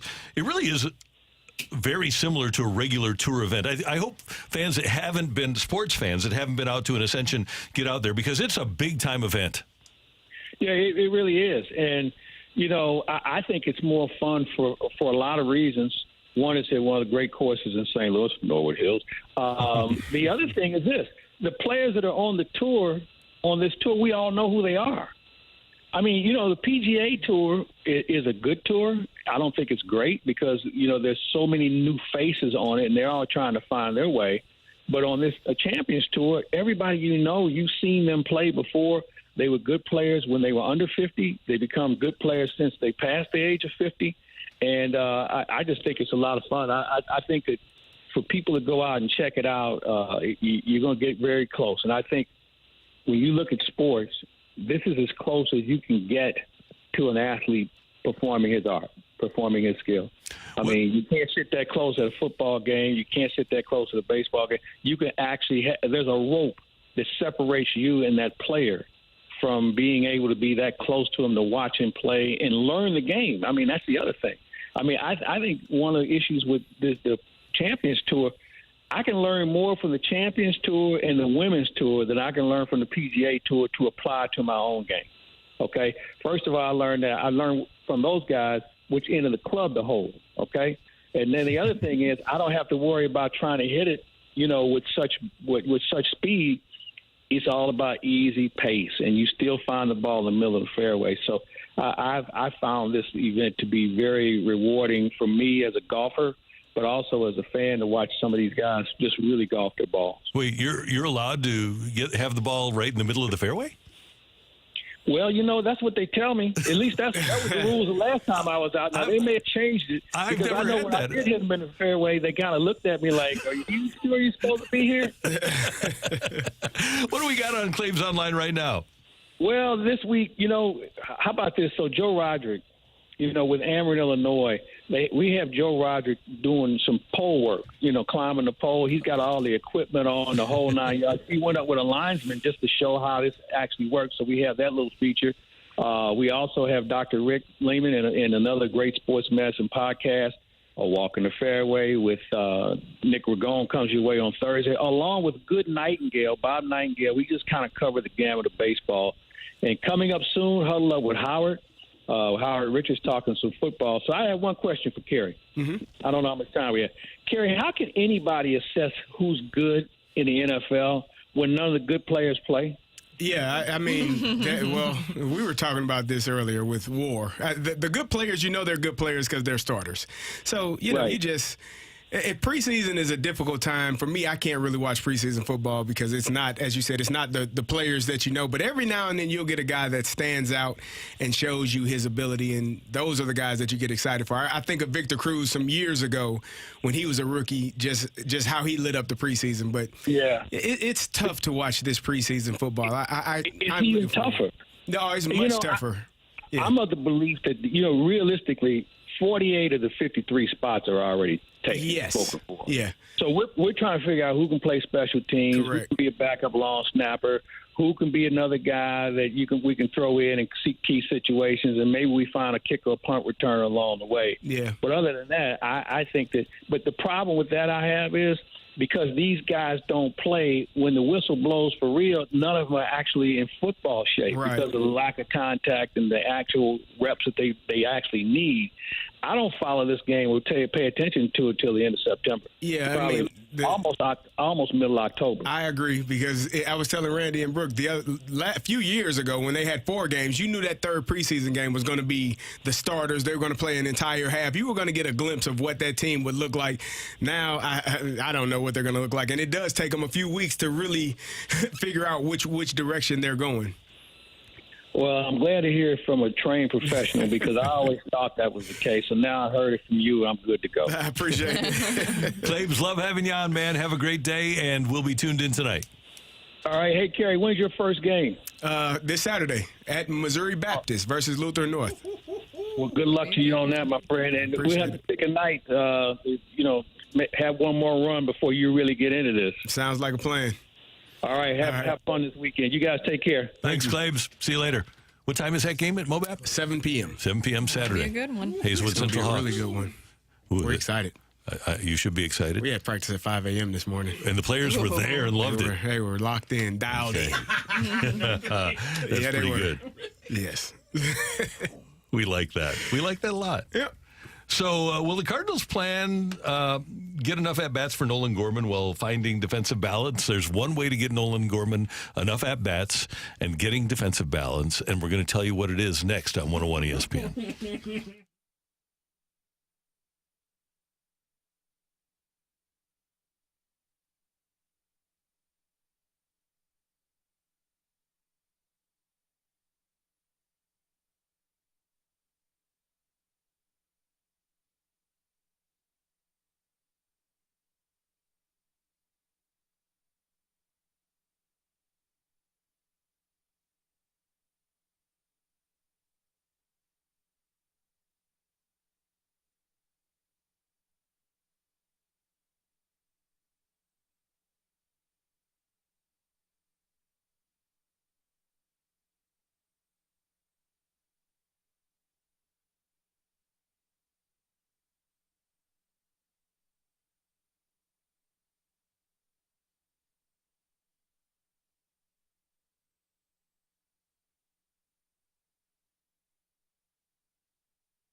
Hey, I'm going to have lunch at the Fenton Bar and Grill tomorrow. I'm looking forward to that. I'm probably going to have, I know I'm going to have some of those delicious trashed wings because they're the best trashed wings in St. Louis. Try them with that signature golden sauce. They're great. And with the hot weather, they have great salads over at the Fenton Bar and Grill. So check those out if you're in the mood for a burger. You can't go wrong. And you're going to deal with the nicest people. Alicia is there, and Megan and Kelly and Jamie and Colleen. The whole group is just so friendly, and they're going to make your experience great. And then the people are going to be great at the Fenton Bar and Grill. You'll love dealing with your fellow customers there because they're talking sports. They're talking sports with you, and everybody has a great time. There's always sports on the televisions. So if you want to get together with a buddy, or if you want to get together for a business lunch, or maybe a happy hour later on, or a great dinner, great place for the weekends, too. It's the Fenton Bar and Grill. Easy to get to. Just head on over to the soccer park and follow Rudder Road to the Fenton Bar and Grill. Learn more at FentonBarandGrill.com. Check out their menu there. And when you go, tell them Randy sent you to the Fenton Bar and Grill.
This is Rocc with your Sports Center update, driven by Johnny Londoff Chevrolet and Johnny Londoff Autoplex. The Cardinals started their series against the Pittsburgh Pirates with a loss 11-1. Drew CD-ROM with his MLB debut, 3 2/3 inning pitch, 8 hits, 5 earned runs, 4 walks, 4 strikeouts, and 1 home run. Allowed Cardinals back in action today. Game 2, 6:05 first pitch. It'll be Adam Wainwright facing off against Johan Oviedo. Oviedo on the season, 6-13 with a 4.55 ERA. You want more Cardinals talk? You head to the Dobbs Tire and Auto Centers podcast on 101 ESPN and the 101 ESPN app, and check out their interviews with Cardinals Magazine writer Stan McNeal and Cardinals broadcaster Mike Claiborne. You can also check out St. Louis City SC head coach Bradley Carnell. That is your Sports Center update, driven by Johnny Londoff. Find new roads and shop 24/7 at londoff.com and londoffautoplex.com.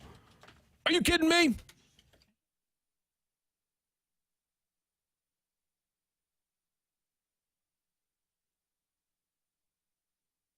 Well, I think a lot of it's going to depend on what we do in the outfield, how we think through it. I mean, the one thing about Tommy is he gives you some flexibility. So I think like trying to determine exactly how we split all this up is a bit premature. But clearly, someone like a Mason Winn, I do imagine we'll see him at some point this year. And I think that'll give us a good gauge of where we think he is in terms of can he be that everyday shortstop moving forward. But I could also see Tommy Edman going back to second base too, and then trying to get a little bit more flexibility with Gorman playing on the corners and DHing. So, I mean, I wouldn't rule anything out right now. I think you have to almost think about it as like a whiteboard and understand that the more flexibility you have with some of these players, the better off we are. Sounds to me like we could have just gone with I won't rule anything out. I'm looking for a hat, because if I have a hat, I can just pick a name out of there and we can do kind of a grab bag. Yeah. Oh, there's a cowboy. Gary, he said it's a blank page, so I have a whiteboard here. It says Cardinals infield. It's completely blank. You can fill it in however you want. Okay, so cool. Guys, here's the way we're looking at this. Okay, I'm a football coach. I keep these on. Nolan Arenado is going to play third, right? Next of course. year. Mason Winn is going to be your shortstop. Okay. Let's put Tommy Edman at second base. Let's put him there. He won a Gold Glove there. I think. Yeah. Maybe. But then who's going to play center field? Because that's clearly an issue. Tommy was going to be the shortstop at the That was a beginning long time of the ago. season? This is 2024 we're talking about. I'm sorry. They just said it. They said it at the beginning of the Tommy season. back to second. You can play Goldie at first, okay? Okay. So this is just on a regular sure? basis. I'm trying. All right. I just want to make sure, because Luke and Baker is Your right breathing fielder, down his throat. Your right fielder is going to be Jordan Walker.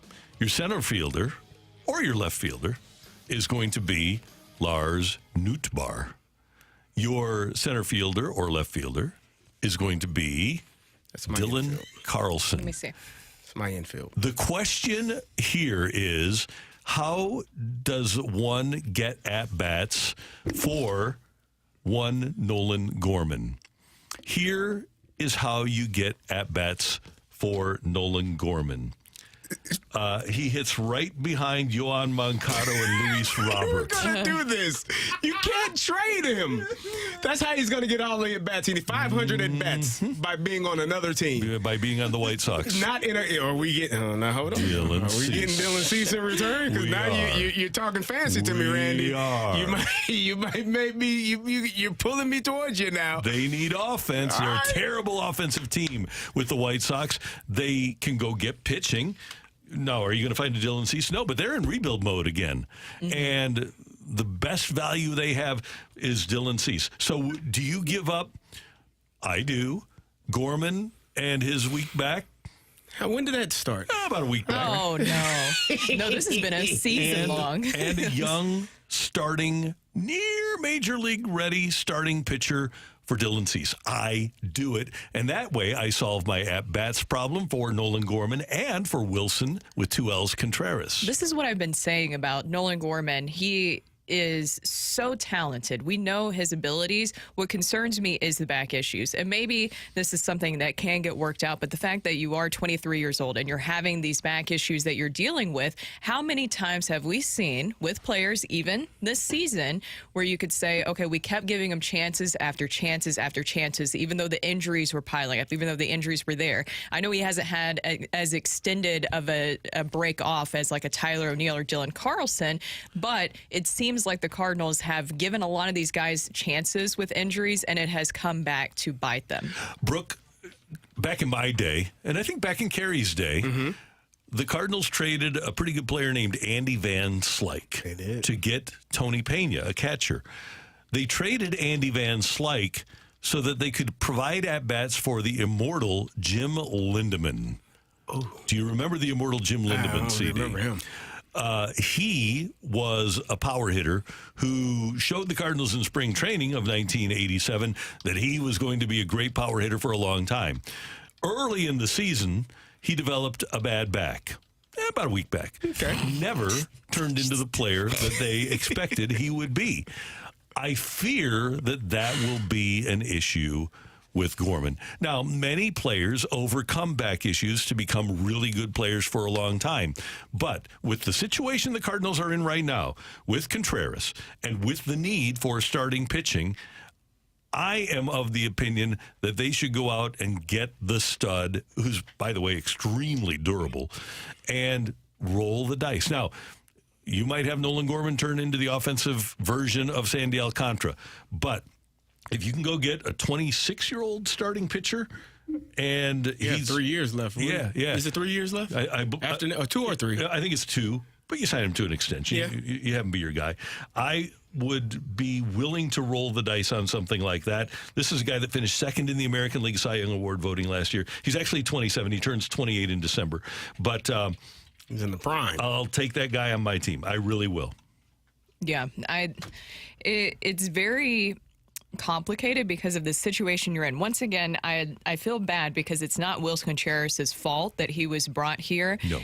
Once again, it was on the Cardinals, but the way that this has affected things, you do have to move on. And also the way that this season has played out, you do have to move on from some players. You're going to get to that puke point that is uncomfortable, that uncomfortable trade to be able to get something in return, which is you really need starting pitching. And the thing that does concern me, though, with what Mozeliak said earlier is where I get he's not being committal on certain things because I know that a lot of things can happen by the end of the season. But at the same time, what do we go into with this season? There was a lot of question marks of not defined roles, and it felt like a lot of the guys struggled to find any consistency at a certain position and really build off of that. Let's dig deeper here, and we'll do a segment on this tomorrow. But I want to do 1 minute here because, Carrie, I want your take on this. Mm-hmm. I've been to several events, and a lot of people go to a lot of Cardinal events, okay? I've been to several Cardinal events, and at each one this year, the Cardinal players are one place, and Willson Contreras is another place. I hate it. He's by himself. The rest of the team is basically together, and Contreras is not with them. I know you hate it, but what's your concern level about that, of them being able to be a team? And by the way, Willson Contreras is very friendly, interacts with fans. He's terrific. Yeah. I don't know why this exists. I don't know if it's a team thing or a him thing, but it is a thing. And I want to know if that's a concern for you. Well, it's a concern, in the locker room, just like any job, everyone is not going to get along. But you're going to have people that you do get along with outside of work, people that you do converse with. And if you're at an event and you're off to the side or you're not feeling, I guess, the love of the rest of your teammates, I think that's an issue. I think that would be a problem. Now, I don't know if that's just how it seems, if that's really what's taking place, or if that's really what it is. But if that's what's going on, then there are bigger – you never let things outside of the locker room. If that's taking place outside of the locker room, then, yeah, that is a huge issue. We'll do a segment on this tomorrow. I just wanted to get that out there for you. Coming up next, we've got Rock and Roll here on 101 ESPN.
All right, you need to know about celebrity greens. So I was at Clubhouse Turf, clubhouseturf.com, learn about celebrity greens.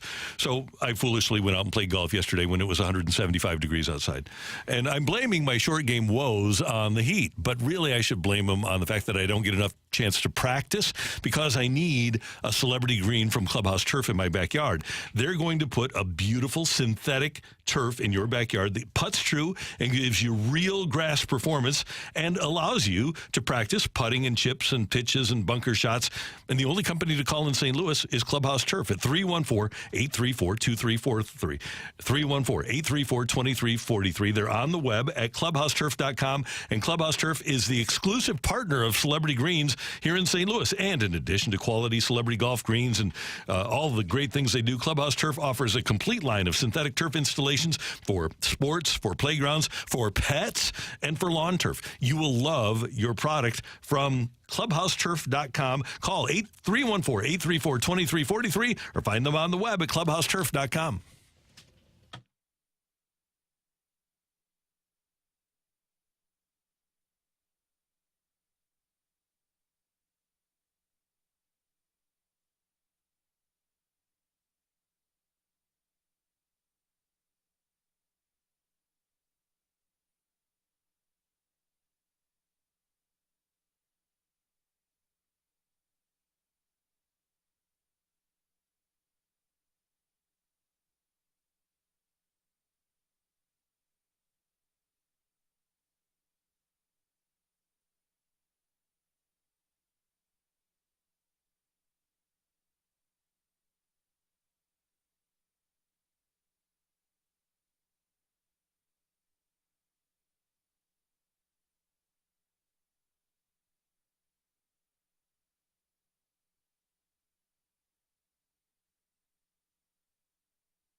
Accurate.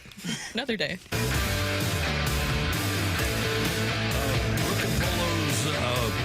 Their fabulous podcast, Balk About It, is up right now. And on the it's YouTube?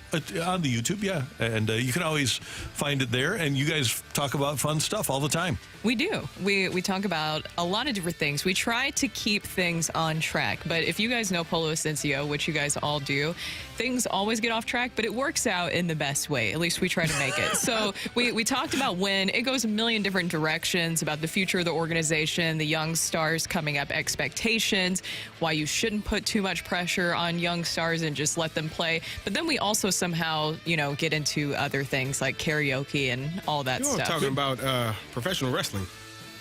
The Rocc and Superfly Jimmy Snuka, and I was listening. Oh, yeah, okay, good stuff. Yeah, you never know where it's going to go. Which turn it's going to take. That's what our motto should be for the podcast. Baseball sometimes. There you go. Go to www.youtube.com/101ESPN-STL. If you do that, you can find Balk About It. You can watch our show every single day here on the YouTube. That's pretty cool. All right, Matthew, we got a couple of minutes worth of rock and roll. What do we got? We got to give away some tickets. Oh, tickets, yeah. So 101 ESPN has your chance to win a pair of lawn tickets to see Shinedown with special guest Papa Roach next Sunday night, September 3rd. I believe that might be called Labor Day weekend at Hollywood Casino Amphitheater. Text in to score free tickets to Shinedown now. What genre is that? What? Shinedown? Shinedown. That's like a... Is that country? No, it's not country. It's a... I would Roach. why can't I think? Light metal / kind of like emo. Okay. Emos. It's not I love emos. Emo, but it's It's not emo, but it's like it's punk rock, isn't it? No, it's not punk rock, but it's not Grunge metal. rock. It's not even. It's a little bit more like upbeat and like there's more double bass in it than grunge is. So it's indie. like I'd call it light metal. No, here you indie go. Metal. I googled it, and the Google machine says indie arena rock. Indie arena rock. Okay, so fine. just like whatever that means. Yeah, okay. That makes more sense than light metal. Yeah, it makes more sense. They try to be like heavy, alternative but it's metal, not, hard rock. Yeah, alternative rap metal maybe. metal? It's not Rap metal. There we go. That's Beastie Boys. So do we have a question? Do we have a question? Yes, we do. Earlier, this is, by the way, tickets for Shinedown. Sorry. 101 ESPN has your cut chance you to win a off. pair of lawn tickets to see Shinedown with special guest Papa Roach next Sunday night, September 3rd at Hollywood Casino Amphitheater. Text in to score free tickets right now to see Shinedown and Papa Roach. The number 314-399-9646, 314-399-YO-HO. All right, so what's the question? Randy, you pulled out a fascinating stat when we were interviewing Bradley Carnell, and that was the home field advantage of City Park so far for STL City SC. So, Epic. how many minutes have St. Louis City SC trailed at City Park this year? How many minutes have St. Louis City SC trailed at City Park this year? Good question. If you were listening to Bradley Carnell, you should know that. How many minutes did the 1999 St. Louis Rams trail at home? How many minutes and seconds? So that one was. It's longer than the Rams. We'll just say this right now. It's more than the Rams. The Rams were trailed in the 1999 regular season at home. They trailed for 4 minutes and 29 seconds. Beautiful. You know how good you feel as a coach? Like, as a coach, to know that, we're good. Anyway, like, we're never down. We score first. They don't score. We score a couple of touchdowns before they even get on the board. Like, that is a feeling of comfort that we all should have at some point in our life. Yeah. It was just, that is an awesome stupid. thing. It was Some of unbelievable these how good texts they coming were. in are amazing. Somebody said yo-ho. Somebody else said shine down. Shinedown. It's a number that you need to be sending in, just so that we're all aware. Okay. Shinedown and Papa Roach. That sound. Sounds country too. It sounds like some carriers you listen to. So texter Moonshine, is that what you're thinking about? Yeah. texter number 38 in honor of our Super Bowl champ. And one other quick thing, because this popped up earlier today. They have finally announced the rotating cast that will be joining Skip Bayless on Undisputed. Oh, let's hear it. Richard Sherman, Michael Irvin, and our dear departed friends from the mornings, Keyshawn Johnson. Oh. Wow. So they're just taking the ESPN layoffs and putting them on FS1? Good for them. Essentially, yes. Wow. Kind of, right? Wow. Did Chris Carter already do that show? I think he did. Yeah, I forgot about Chris Carter doing that show. That's a good point. Okay. Yeah, Richard Sherman, Michael Irvin, and Keyshawn Johnson. A cornerback who's a former wide receiver and two other wide receivers. There's no way the egos in this room are going to clash. Skip. Come on, Skip. I'm pretty sure Richard Sherman told Skip he was better at life than him. Yes. Yeah. I'm better at you than in life. And I think he's smarter. Do you think Irvin and Keyshawn are going to come in with the same kind of attitude? Do you think they're going to? They are. What you got to understand, man. Like, there are certain people that play certain positions. It's hilarious to watch them in real life. Wide receivers are wild. They don't. It's the blinders that they have on to life. I envy that at times. I wish I could just walk down the street and see nothing but me. It's a beautiful thing to a degree. Sometimes it gets a little bit too much, but it's pretty cool. We will have a show tomorrow. We're going to have Adam Wainwright on the show. It's Wednesdays with Wayno already tomorrow. Looking forward to that. And I think we're going to have Michelle on the show, but I'm not positive about that. Nice. I made a request. The request Did you have to reach out to her people? Or does she have people at this point? She's got people. I'm going to ask her that tomorrow. Do we have to reach out to her people? To her people, Yes. No doubt about it. She starts September 5th, by the way, on the morning show before us. She'll be on from 5 to 7 here on 101 ESPN. Michelle Smallman will. Great job today by our producer, audio engineer, the one, the only Matthew Rocchio. Thank you, sir. Pleasure. Brooke, have you had fun? Yes. Brooke wearing her St. Louis City SC cap and an STL shirt. She's all about STL today. All STL today. Team STL. Yes. Good. CD. Hey. And we appreciate you tuning in, texting in, and being a part of the show for all of us until tomorrow morning at 7. Have a great day, St. Louis. That's right.